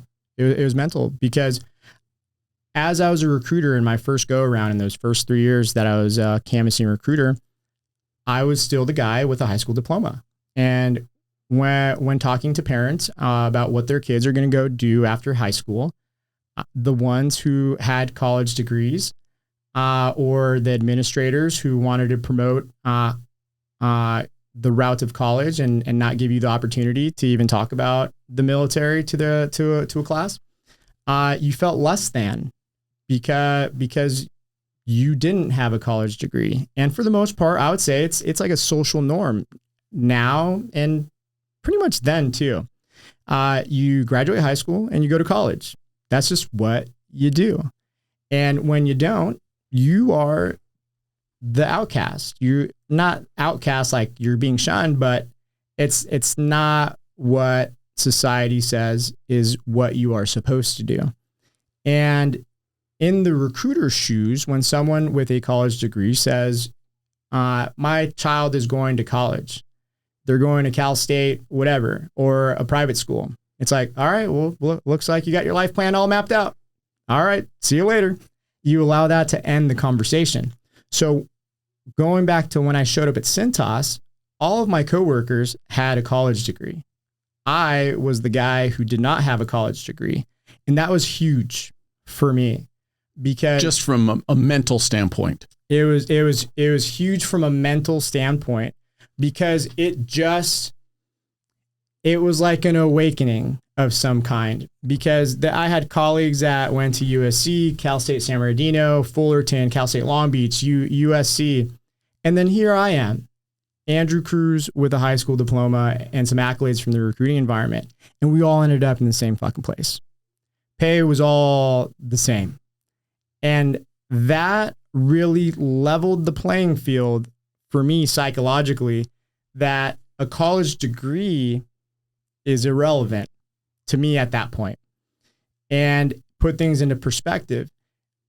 So when I went back to the recruiting environment, conversations about someone's child going straight to a 4-year school, I didn't allow that to stop the conversation. We continued to carry on and have good dialogue. And I would plant seeds to think about of what if this doesn't happen like that. And Johnny's grades are 1.8 right now under your supervision. What do you think it's going to be like when you're no longer the supervisor of what he does? I'll wait. How much is college going to cost? Oh, wait a minute. We have the GI Bill. Yeah. So it was a game changer for me as an individual. And it also put things into perspective for me to train and develop my Marines that were in a part of my team, to give them that kind of perspective too. And it was coming from a firsthand source. I wasn't reading a book and then telling them like, hey man, it's totally not important. I was able to say it, and with conviction. So when it comes to what you tell people, you say it with enough confidence, anyone will believe anything that you say. But for the most part, like I would say, I can't really bullshit people like that. And so because it was coming from the heart, it was genuine and it was true and how I felt, I was able to then deliver those types of messages with conviction and give them some food for thought that do not allow college to end the conversation. Like there's a lot more that we can continue speaking about, that my kids going to college thing is a scapegoat. And that parent knows that their kid is going to do terrible, or that parent knows that they cannot afford it, but they told you that. And if you just continue the conversation, you don't have to be aggressive of any kind. You just continue asking questions and they fall apart like a house of cards. But you would have never known that if you allowed it to end the conversation. So that was also a complimentary experience to my time in the recruiting environment. Did it also impact you personally in the sense of maybe not, did you all of a sudden open your eyes as like, wait a minute, I can be successful as an entrepreneur without also having to have my own college degree in that aspect too? Did it have a dual impact on you? Paul, I still just have a high school diploma. Yeah. So I feel like I don't necessarily need one. Will I ever get one? I may, when life slows down and I make it more of a priority. But at that point, it's more of a check in the box, because I would be going to school for the sake of going to school, not necessarily because I'm going to learn something new, because the people who are teaching are not active in what they do. So especially if I went for business, I feel like I might bring more value to the cohort than the other way around. but that's cool too, because like I can appreciate positive impact. I like that stuff. So how did the ATM ride finish out for you? Because I don't believe you're still doing the ATM. No. The ATM ride went pretty good. I had one ATM. I set out like one day of prospecting, and it was pretty much someone says yes, I'm going to do it. And I got one ATM in one spot, and then I stopped there. And that ATM, the way we structured it, I didn't have to fill the ATM. I got $1.50, they got $1. I provided the ATM and the service, and they filled it with their own cash. And it wasn't $1,000 a month. It was like $200 to $300 a month. So I'm like, this isn't as cool as Kevin made it out to be, or just not my location anyway. So I just looked at it as, okay, well, this is gonna be like a savings account, and that's what it was for the first 12 months. And I don't remember what exactly happened there, but I got a bug to create another list to prospect and get more ATMs. So I did the same thing I did before. I created a list of about 15 or so barbershops and wash, rinse, repeat. I got location 2 and 3. And now between those 3 ATMs, I was making like $1,500 to $2,000 a month. And I was filling the ATMs like every other week on my schedule. What's the cost to you on an ATM? An ATM's like $2,400 when you buy the machine. And then if you hardwire into the business's internet, then there's no cost there. Or you can get like a mobile Wi-Fi spot, and that's like $20 a month. And then from there, it's the amount of cash that you put into the ATM will then dictate the frequency of visit, depending on how the volume of their foot traffic. So putting $2,000 in 20s can lead to 1 visit per month if they don't have as high foot traffic. But $2,000 in the machine in a higher volume barbershop, you might have to visit that like once every 3 to 4 days. So again, it's customer service. If somebody's constantly coming to that ATM and it's empty, they're going to stop coming to it. Yep. What made you pivot away from that, and what was your next venture? I pivoted away from ATMs. So I ended up growing it to 15 ATMs over the course of time, and it was bringing in on average about $4,000 a month. And it's cool because it started from a credit card swipe for $2,400, and I had and for that first year I didn't have to put cash into it because the barbershop filled it. So it really, everything started out with a $2,400 credit card swipe. Fast forward a few years, I had 15 ATMs that were all paid off, and I had about $60,000 circulating through 15 ATMs. And I was still in the Marine Corps. So that $4,000 was awesome supplemental money. And that kept going until COVID.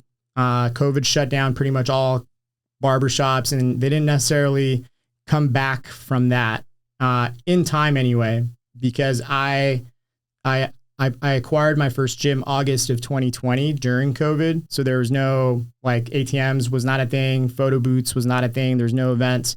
So I was in gym operations. April of 2021, when COVID restrictions began to peel back and barbershops began to pick up again, events began to pick up again with the event rentals.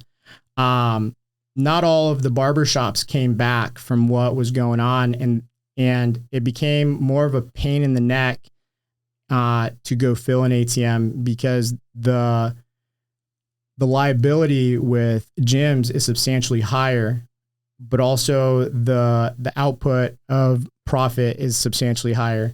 So then it didn't make sense anymore to make a priority an ATM that brought in $200 a month, because with like one gym to put context, it costs anywhere between $40,000 to $50,000 per month to keep your doors open with a gym. And I was like, I got to a point, and I told the barbershops once, I was just like, I'm not going to do this anymore.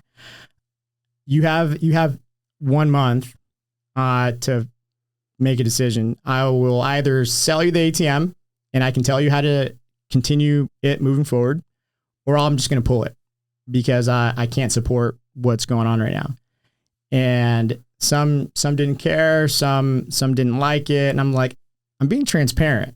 Like, I can tell you the world is great, and your ATM can always be out, or you can take what I'm saying for what it is and appreciate that. But so that was the end of that part. But photo booths, it was December 2016. So still in the Marine Corps. A buddy of mine, Thomas, he was also a career recruiter with me.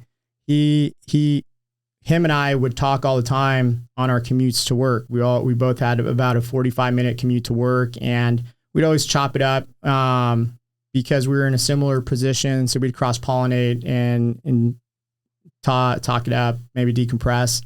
And but there was one day where he told me that he was considering getting into the photo booth industry, and that his aunt has a photo booth business. And I was like, oh yeah, it's funny, man. Like two years ago, like I was thinking about doing a photo booth business too. And he was like, yeah, man, my aunt brought in $8,000 this month. It was December. And I was like, $8,000. I was like, what? I'm like, that's a game changer. And I told him, I was like, I think that I am going to do this too. And then January 2017, we both launched a photo booth rental company at the same time, separate companies. His is Stay Golden Photo Booth, and they're based out of like Azusa, Covina, and he focuses on LA County, or more towards LA. And I launched the Photo Booth Guy in January 2017. And what started out as, and because then the $8,000 thing, I was like, fuck my weekends. Money's more important than my time. Yeah. And so, that's how that came back into the picture. And it just picked up, and it picked up real quick, because I initially was thinking 2 to 4 events. Until the story about the 8,000. And then I was like, well, I don't know, like 8 events a month is the goal. That's what we're going to shoot for. And because we cross-pollinated and we were doing similar things, it was like two heads, like working towards the same effort. And, we went the route of focusing on getting Yelp reviews, and we each did a few, I think like 1 or 2 free events, because you go to one event, there's like, I don't know, usually at least 25 people. So that in itself can spiderweb into another event or so, or people being aware of who you are, what you do. And I believe I did one or 2 free events, and I did one Quinceañera Expo in Pomona. We both did it. And by the time we each accrued about 6 Yelp reviews, business began to pick up. And very quickly, I went from 1 photo booth unit to 2 photo booth units, and then from 2 photo booth units to 3 photo booth units. And what's a unit cost you? Ballpark. One unit with all the items that you need in order to look legit. It's about $8,000. And I went from 1 unit to 3 units. By May of 2017, I had 3 units. And year 1 was, so the first event was like late February of 2017. So from February 2017 to the end of the year, we did about 236 events with 3 units. And it was about gross revenue, about $100,000 with like a 40% profit margin. At what point do employees need to start coming into this process? So with unit 2 and 3, I had 2 other people. So it's like 1 person per unit. They were attended photo booth units. And I 1099 them, or I think at the time I just Zelled them or Venmo'd them. I think in the early stages of business, the amount of money was so irrelevant that you also don't have tax liability, so you just paid them. But I would say this is where, and this is reflecting back on the value that I took away from the Marine Corps. And mind you, I was still in the Marine Corps at that point in time. But one thing that we do very well is structure, systems, and processes. And I had structure, systems, and processes, because I remember the first photo booth event that I did, I didn't know what to do first. And there's like anxiety, and it's like, oh, I got to do this, but I got to do that, and I got to do this. And there's so many things that had to be done.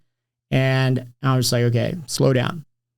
And I had to figure out how I'm going to set up and then how I'm going to take down. And because of that structured nature, I just, okay, step 1, step 2, step 3, step 4, and then so on. And in that same fashion, I was able to then train and develop other people because there's a system and process in place. And at this time, like, not really understanding the value or the purpose of systems and processes, and also not acknowledging the fact that the military or the Marine Corps, it really truly does model like Fortune 500, very successful business or companies or organizations. That's how I did it. And I leaned on what I knew. Speaking of the Marine Corps, do they care if you run a side business while you're still active? So I was very transparent. Initially they didn't care. They began to care later on, which it was pretty funny because so when in service you have to request permission to get another job outside of the Marine Corps.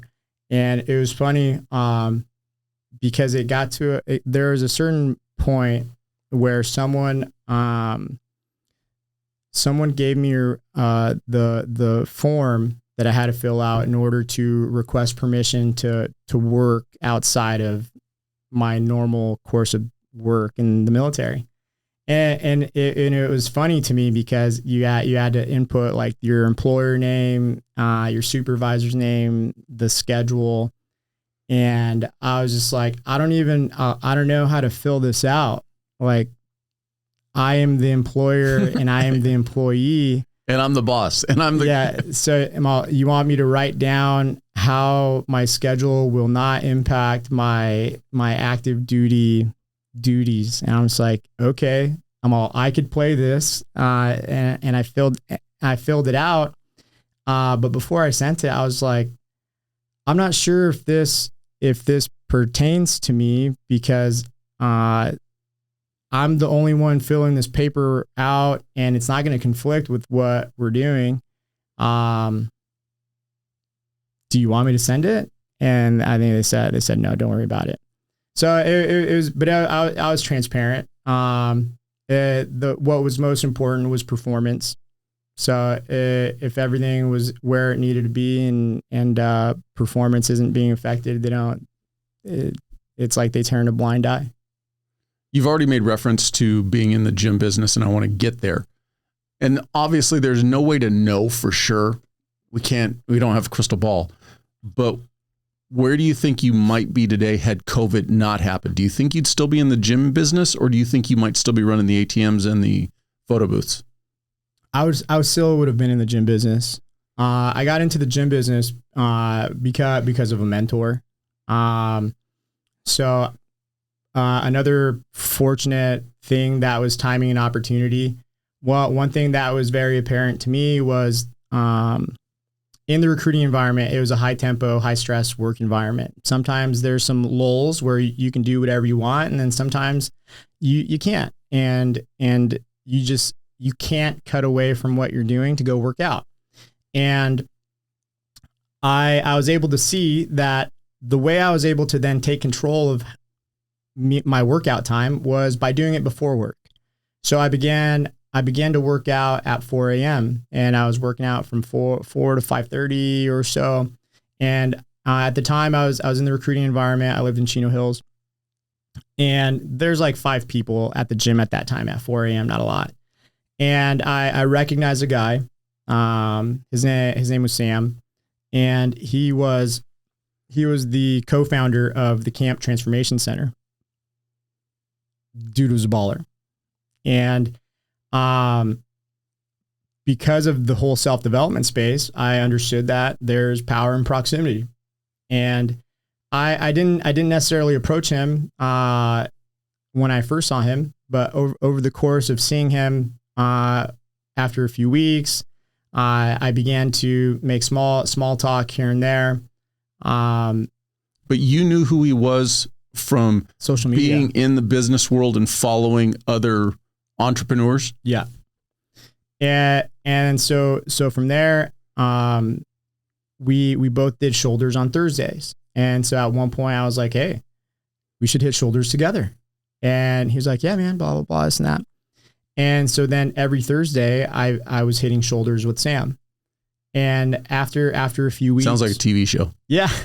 After a few weeks, I was just like, what's the rest of your routine like? Oh, I do chest on Monday, back on Tuesday, blah, blah, blah. And I was like, okay, yeah, me too. Can we work out together every day? And he was like, yeah, you just got to show up at 4. And so that's what I did. So him and I became workout partners, over the course of like 2.5 years. And I would say that was a big catalyst for me going into gym operations. But it was also cool he was the first person that I had ever had any kind of substantial relationship with that was a multimillionaire. And growing up, not having much, and then going from that environment to the military, you don't really come across too many multimillionaires. And then you also don't necessarily hear what their thoughts are, or when you see them out in public, you don't really know anything about them other than what you see on social media. And what was really cool was that through our conversations, we had a lot in common. There were a lot of character traits that were very similar or identical. And I would say that I developed all of these traits directly from the Marine Corps and the structure. And one thing that I know for sure that he appreciated about me was that I did what I said I was going to do. And he had said that there were many people that would want to work out with him. And when they found out what time of day it was, they may show up for a day or two and they'll fizzle out. And I didn't. So the consistency, the discipline was a breath of fresh air for him. And just through daily conversation, I had the opportunity to take away some of those things to really put perspective on life and how to navigate through things. He showed me what was possible, because prior to me meeting him, my life's goal was to make $15,000 a month. And I felt like that was going to be winning in life. And I think I was relatively close to, or if not hitting that at that point in time, between ATMs, Marine Corps, and photo booth. And that could always lead to complacency, I would say, but I was happy, and through that relationship and seeing what was possible and seeing what truly is within reach, that $15,000 a month goal shifted to $50,000 a month. And then so on, to see what all we could make of this. And so he had gyms, and through that, I asked questions. How do you get one? This is what you got to do to get one. All right, that's what I'm going to do. And success leaves clues. I'm not here to reinvent the wheel. I do really well at trace and follow. And that's hey, if it ain't broke, don't fix it. You absolutely not. Right. So that's how I got into gym number 1. Was it an existing gym that you took over, or was it a free space that you got from the ground up? It was an existing gym that I took over. It was an underperforming location. And fortunately for me, it was something that I was doing in the Marine Corps recruiting environment. I was going to underperforming offices and turning the culture around and getting them to perform and hit numbers. Diving into the gym world, it was nervous or nerve-wracking because at the time there were a lot of unknowns. I knew that it could be good because Sam was crushing it in life. At the same time, I had never put up numbers that would pay for those types of liabilities. So that was the unknown right there. And I almost backed out, but he gave me some encouraging words, and he was like, "I'll bet my house that you'll do well." And I was just like, "You bet your house, huh?" And so, long story short, not my primary house, one of my houses. So long story this short, little rental I have. And I ended up doing it because at that point in time, I was going into my last year in the Corps, and I asked, I was like, "Hey, is it cool if I go in there in the month of July?" So I took it over August 2020, and I asked if I could go in to the gym. What was the impact of COVID at that time? So gym shut down in March for 2 months, and then gyms began to reopen in May. And the caveat was we had to, or gyms had to operate outdoor. So for large group HIIT style or large group type classes, they were able to pivot outdoor more easy or more simple than like a big box gym. Got it. So I asked if I could go in there to familiarize myself with the operation and see what they do. And me knowing that I think at the time it cost $35,000 to operate. July of 2020, that location was going to close out the month at like $23,000. And I was like, they're about to take like a $10,000 loss. And so that's what played a role in me thinking about backing down, because at that time I was just like, I don't know if this is a problem isolated to the location. I don't know if this is like an industry issue because of COVID. There's fair amount of unknowns. I think I need to pump my brakes and reevaluate, because if there continues to be months like this, and it continues for 3 or 4 months, it can put me in a pickle to be real world fucked, whether I'm still in the service or not. Right. And so that's where he was like, if you don't take this opportunity, you're going to regret it. And I know you are going to do well. And if you need help, I will come help you. But I'll bet my house that you're going to crush it. And I was like, okay.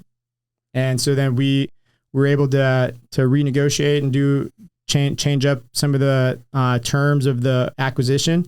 And August of 2020, we grossed $60,000 in revenue. It was complete night and day.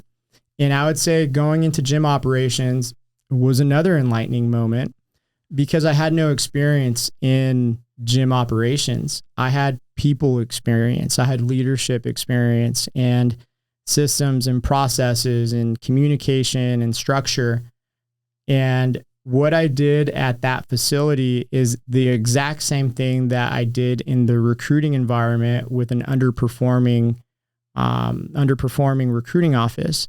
And what I did in the recruiting environment was the exact same thing that I did with ATMs and photo booth. And they're completely polar different, like cameras, ATMs, gym. There's no continuity. There's no common denominator. I was the common denominator. And that really opened my eyes to, I can do anything. If I can go into the gym environment and produce results similar to like the photo booth or ATM or my time in the Marine Corps, I can go into any industry and crush it. I am limitless. I am my own cap of limit. And I would say fast forward to now is how I find myself in the software space. For somebody looking to step into a business environment, and I've heard both sides of it, what's your opinion? Should you have a knowledge base of the business before you go into it? I mean, your knowledge base was working out, but you did run other smaller businesses, but nothing to that size. Would you have gone into something that big if you didn't have at least a more than passing familiarity with the gym life? Well, I'll tell you this, there are people every day that are walking into the gym environment, the gym operations world with zero experience in business, period. Some do better than others, and then some are totally terrible. Right. I would say this: leadership plays a huge role in being able to direct the effort. And I would say, ironically enough, it wasn't until I was managing a recruiting office that I feel like I ever developed any kind of substantial leadership skills.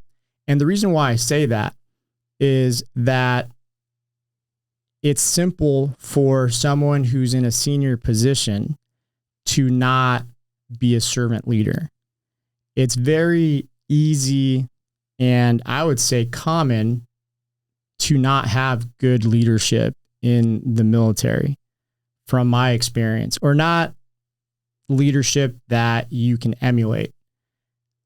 That's not a blanket statement, because there are some phenomenal leaders and they stand out. But for me, with my experience in the world of supply, there is a lot of authoritative leadership. You are going to do this because I said so. And I would say that the message isn't necessarily delivered in that manner, but that's why you're doing it. And it's very simple to just do what you're told, because picking up something from one spot to another, there's no performance other than, did you move it to where you needed to? Yes or no? Whereas in the recruiting environment, someone can go to a school, talk to everyone, and generate no interest, set no appointments, and write no contracts. But they're doing their job. They're doing what you tell them to. And what needs to happen is the individual who's not good at doing X, they need to want to be better or invest energy into furthering their ability to do this task that's performance oriented, because they don't want to disappoint you. And that's where servant leadership really comes into play. And this really came to fruition for me in the recruiting environment, because with the recruiting office, the person in charge is like the sales manager and the recruiters are like the sales reps. We can't fire the sales reps for poor performance. They're in the military. You have to work with what you got. So if you're good in that skill, then it's in your best interest to invest and have these conversations to make their life more simple.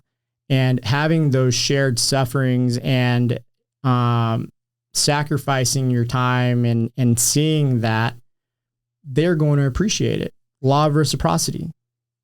You're going above and beyond what you need to do in order to make my life more simple so that I could do better in what we're doing and we feel less pain through stress or whatever.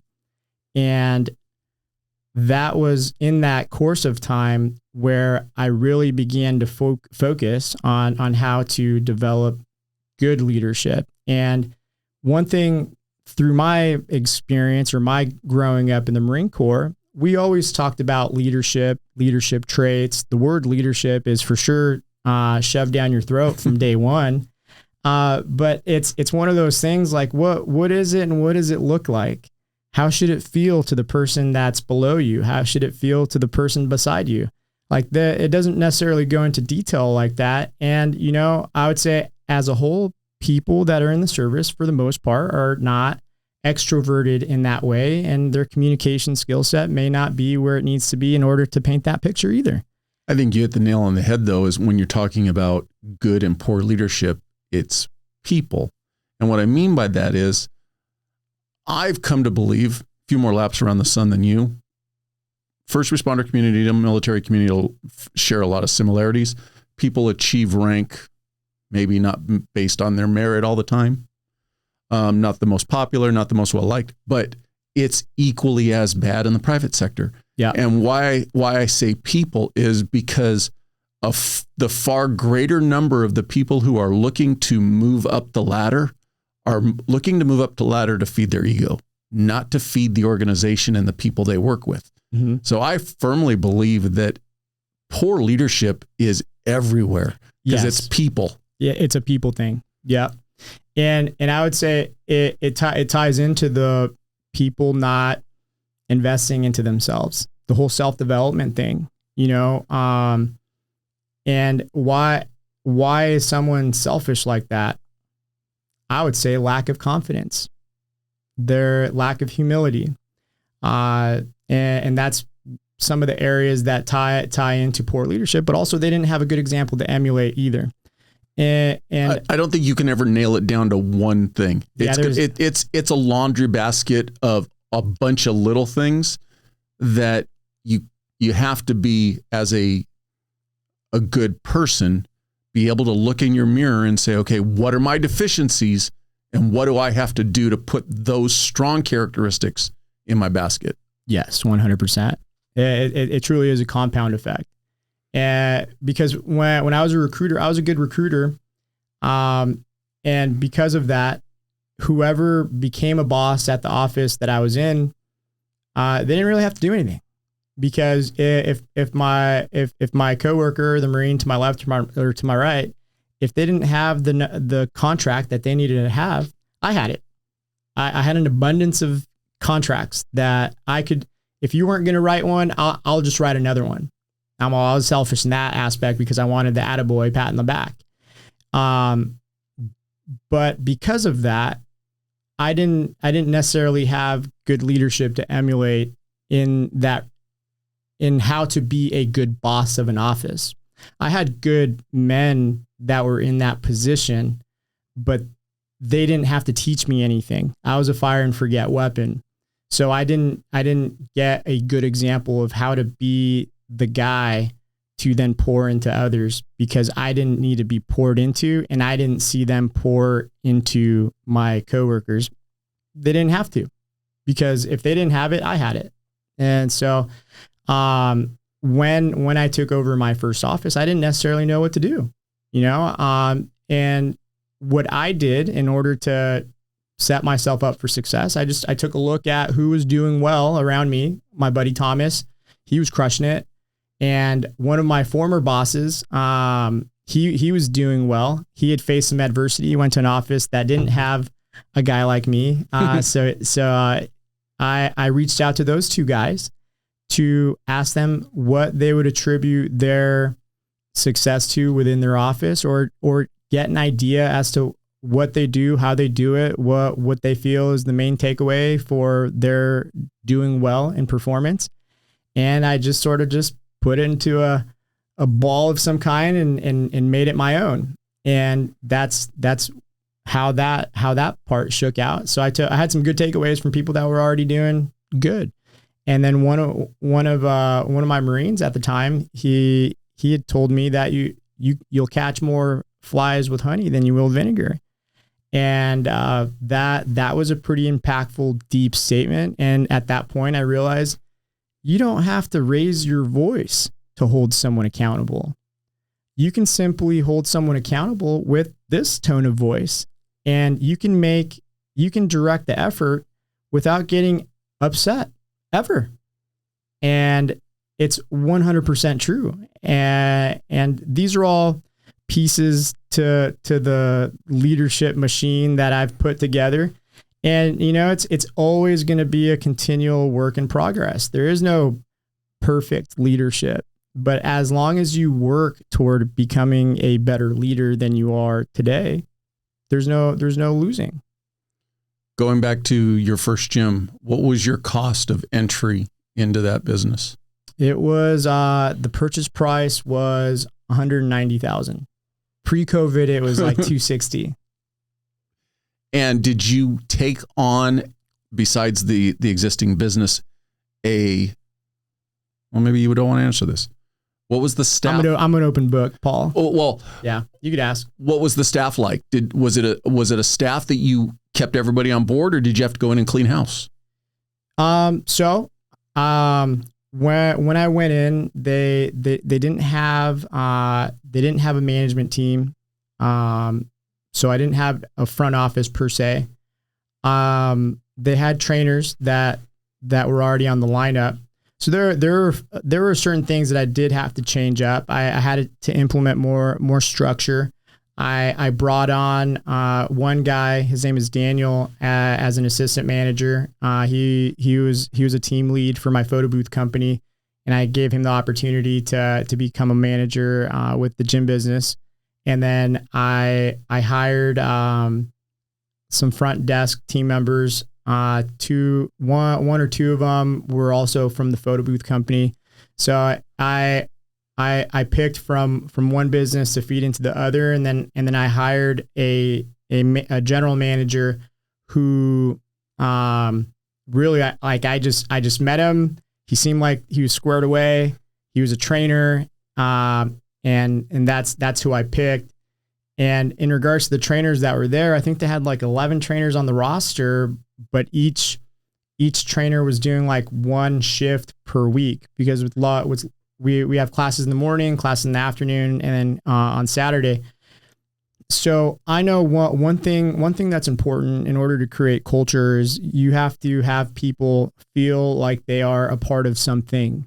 In order for them to take pride in something, they have to feel like they are a part of it. And with having 11 trainers on the roster, you come once a week, you don't feel like you're a part of this facility. You clock in, you clock out, and you do whatever other facility you go to. So I knew that I needed to shave that down from 11 to 5. And I would say that it worked out on its own, because I had a meeting with all of the trainers, and I was like, look, I'm here not to shake the tree, but I am here to build a team. And one thing that's really important for me in order to build the team is we need to have people who want to be here more. So in order for that to happen, we need to have team members that are going to be trainers here that can work 2 to 3 shifts. And if your availability doesn't permit, that's okay, but not on my team. So then from there, it was taking a look at who's even available to do that, who's interested.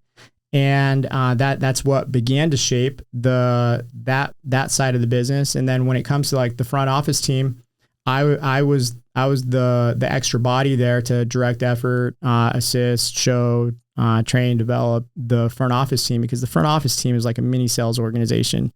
The trainers are not the salespeople. It's the front desk and then the manager. And so it was doing very similar things to the recruiting environment, just with money.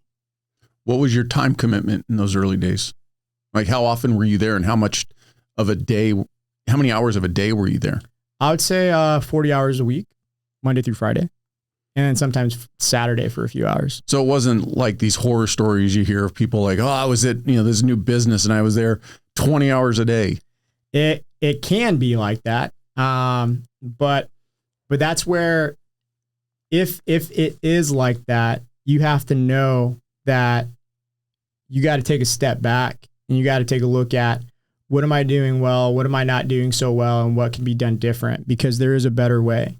You have to, and this is where leadership plays a role, is you have to be able to leverage other people to also get the job done. You're ultimately responsible. Like, you can delegate authority to get things done, but you can't delegate the responsibility to get things done. And as you pour energy into others, you're making deposits. So if you are with abundance, making deposits and bringing value to other people's lives, whether that's financially, psychologically, whatever, you must make deposits, because when you are not present, it can be taken as you're taking withdrawals, or you are empowering them because you trust them and you have confidence in their abilities, because they have to be able to then take the reins of day-to-day operations and take the training wheels off, run it.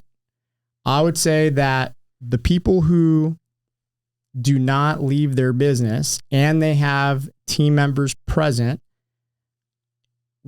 it goes back to lack of confidence.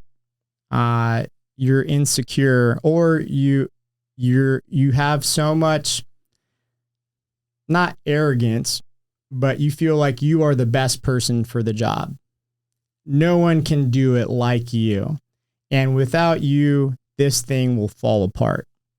And that's simply not the case. And if it does fall apart, it's your fault anyway, because you didn't train and develop your team to know what to do and how to do it. Maybe there's a good leader blames others. Yeah. Come on. What books are you reading? Right. So it's systems and processes. And, but once you're confident in your ability to instruct, teach, train, develop other people, then you take a step back, you let them do it. If they make a mistake, they make a mistake. Have a conversation and see what went wrong, and assist the effort and how to pivot and make it be different. But by empowering them, you win back your time also. And they also appreciate it. No one likes to be hovered over when you're doing whatever job you're doing. People take pride in what they do. No one typically will wake up and want to show up to work and just mess it up for the day. People naturally want to do well. They want to feel good about themselves and feel good about what they do. And when they make a mistake, you got to approach it as if they didn't mean to do that. So just taking a look at what it was and what we need to do. August 2020, location number 1. You've grown to how many now? So I have 2 open facilities right now. One's in the build out. The timeline on that was, so August 2020, location 1, January 2021, location 2. I acquired an existing underperforming location. March of 2021, I started the process to build out a third one. So the first 2 were acquisitions. The third one was a build out from the ground, not the ground up. I rented a space and I had to build out the gym. And then that one opened November of 21. I sold gym number 2 for profit, August 22.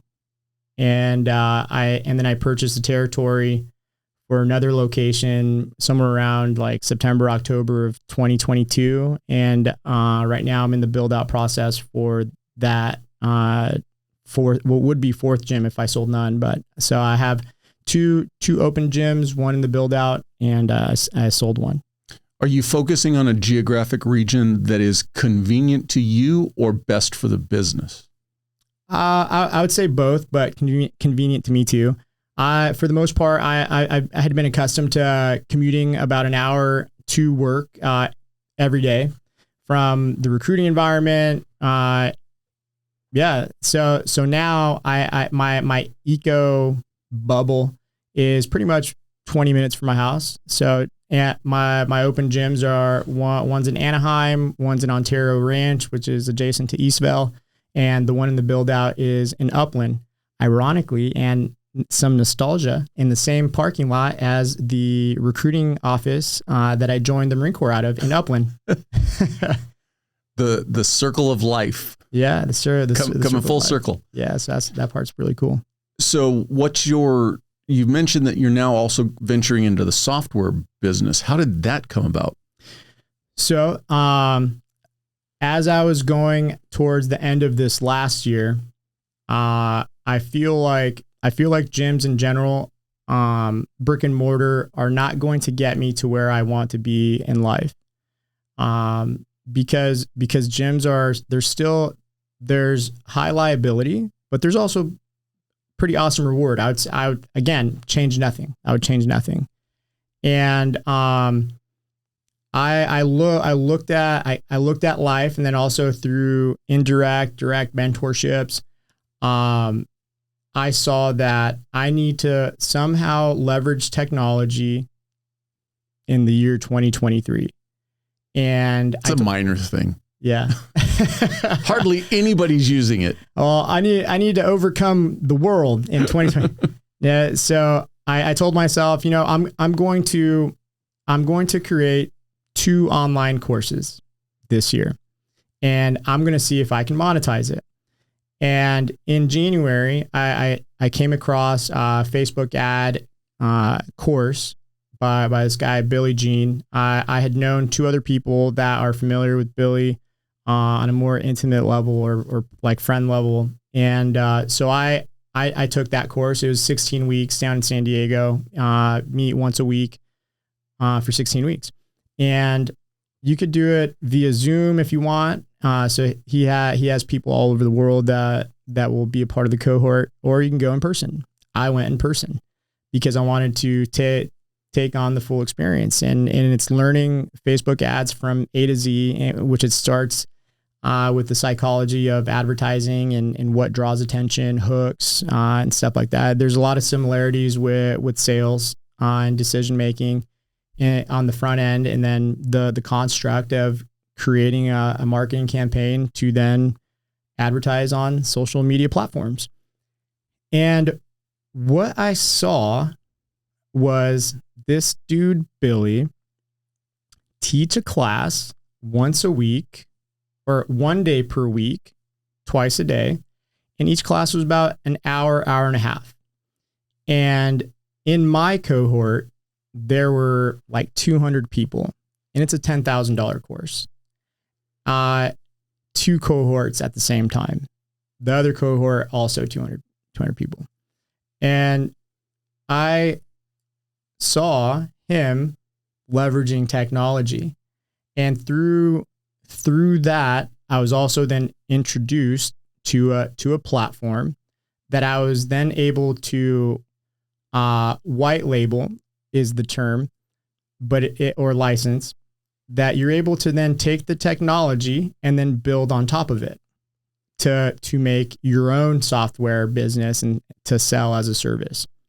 So in a simplified term, if I'm understanding correctly, like buying a house, they'll give you the foundation, you build the walls and the roof. Pretty much. So in that case, it'd be like buying the land and then you got to build the house. Okay. So as a small business owner, I found myself in a position mid last year. I'd probably say exactly like 12 months ago. I was looking for a solution where I can leverage technology to simplify and optimize operations. How can I reduce the human variance of mistake? How do I make it to we are more effective with engaging with leads and not allowing them to be forgotten about? And I came across some platforms that you are able to do that, but you got to build the automations. You got to build everything out the way you need it. And to your typical small business owner, like, we are not tech people. Otherwise, you'd be in the tech space. Right. And so it takes a substantial amount of time investment to figure it out. And so that was not the solution for me. And so let's say September of last year, I was looking for something because I wanted to increase automation, to increase efficiency and effectiveness. And I came across a company who was marketing towards gyms, and I had the opportunity to bring them on and see what and how they do it. And we had set up some weekly calls, and it started out with, what would you like automated? I'm like, everything, man. What do you do? What can't I automate? Yeah. I'm like, you work with gyms. Like, who are you working with? And do what you're doing for them, but for me. And to me, it then seemed like they were not the fit. I think I stayed with them for about like 3-4 months, but we didn't really go anywhere. There wasn't a lot of effectiveness happening because we'd have a 1 hour call. This is what we should do. And then they do it. And then we circle back. How's this look? looks good. So how do we do it? Or we need to do more of that. And so it was just a back and forth, and it wasn't moving the needle very quickly. And so because it wasn't like, okay, let's get the show on the road, I passed it off to my managers at one of my facilities. And I was like, hey, look, every Thursday we're going to have a call, or you guys are going to have a call. You tell them what we need them to build, and then they'll build it. And then you let me know if it's good, like whatever you guys want. Like you guys are the ones who are going to be using this system or this technology. So you give them the direction. Well, the team at the facility, like they have a lot of stuff on their plate as it is. I had a lot of stuff on my plate. If I didn't make it a priority, they also didn't make it a priority. And so that just sort of fizzled out. And so fast forward to when I was learning the Facebook ads and the construct of that, and I got introduced to the software, and because I was already vested in learning the whole lead generation, this was a solution where leads go after they're generated in order to not forget about them and optimize operations and stuff like that. So then I just took a head dive into that. And around the same time, the whole ChatGPT and AI was being released, and it was very new stuff and interesting to get into. And everything just aligned and was congruent with whatever I was doing. And I was already investing the time. I had already committed to it. And that's where it started. And now I have a fully operational system. I'm very familiar when it comes to artificial intelligence and leveraging that to assist with operations. The system's been live for about since mid-April in my facility and two of my facilities, and I've been able to now fine tune it because a lot of things were done in theory, and now I've had the opportunity to then have the application portion of it. And the overall objective, I'm a part of a franchise, is to then have this be the replacement for the system that we currently use that does a fraction of what my software does, and have it be like the mandatory software that we use, because we can then have standardized systems and processes with minimal variance at scale. And so it became more of a fitness industry solution. Sounds like the Marine Corps. Yeah. and that's how it all comes full circle, you know? But that's the direction that it's going. And the whole like meeting once a week, like if anyone tried to duplicate what I have done, one, they would be like 7 months behind me. But two, they'd also have to be willing to do 12-hour days, 5 days a week for the last 6 months, but also have the time to do it. Right. And this is where I've been super fortunate with the teams that I have with Photo Booth, the teams that I have with the gyms, because I've been totally hands off, damn near absent. It's July 11th or 12th today. And I would say that I can count on two hands how many times I've been physically in the facilities, any of them, this year. So more than 5, less than 10.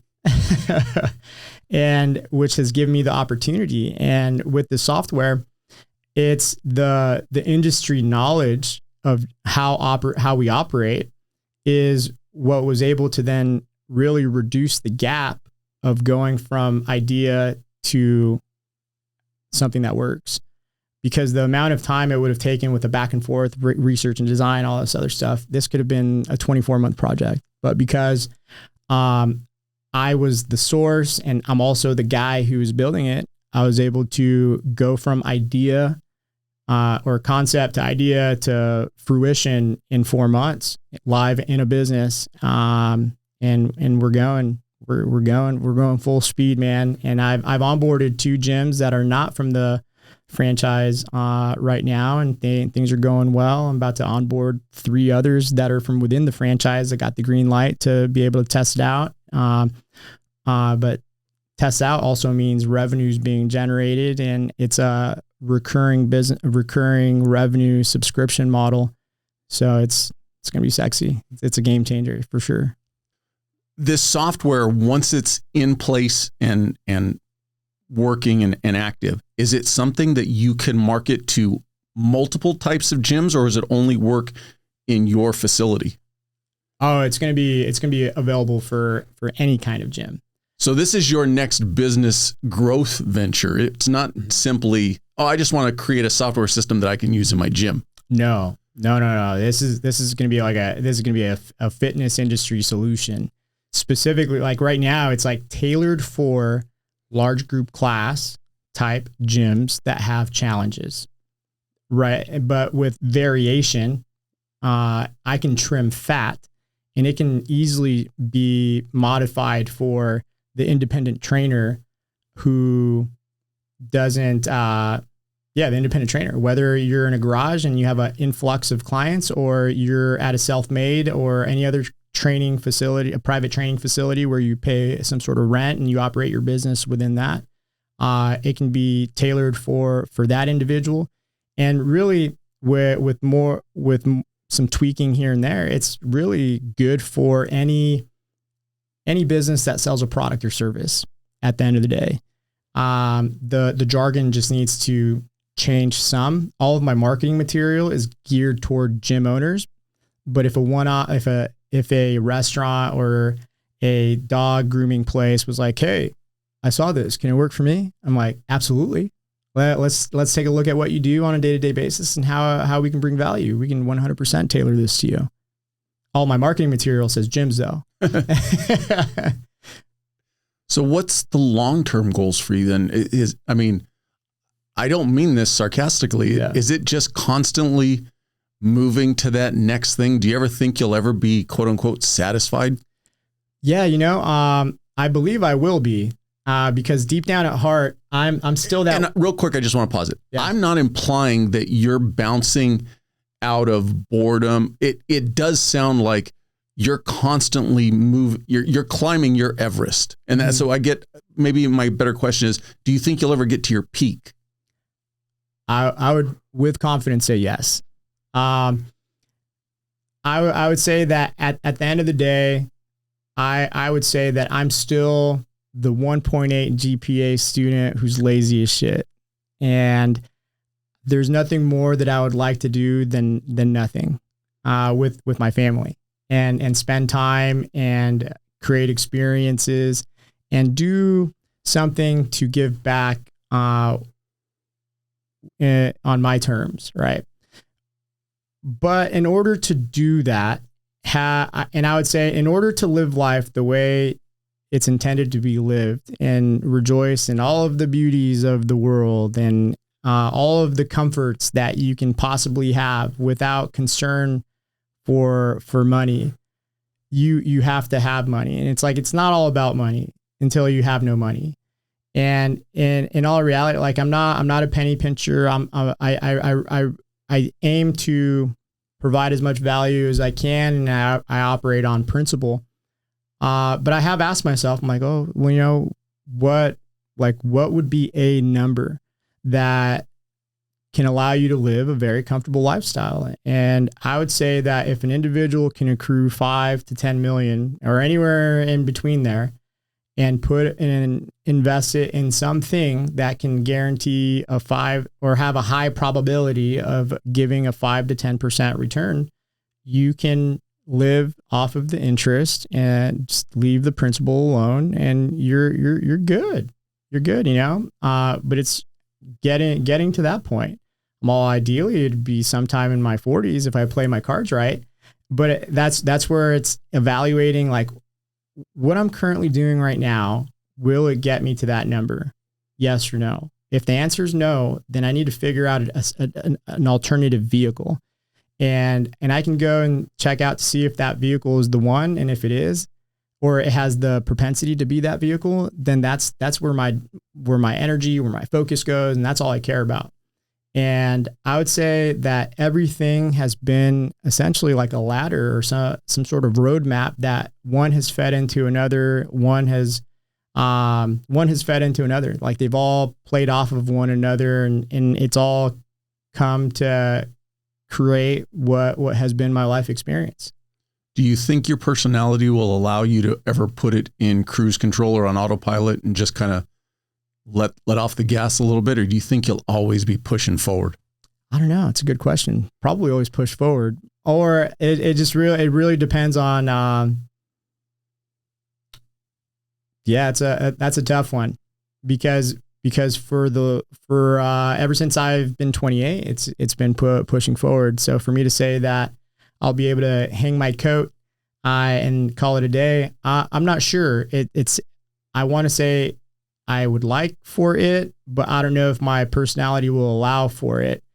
I would say this, and I think this would apply to all service members, all first responders, that and people in general, that is critical that we find, and it's purpose and fulfillment.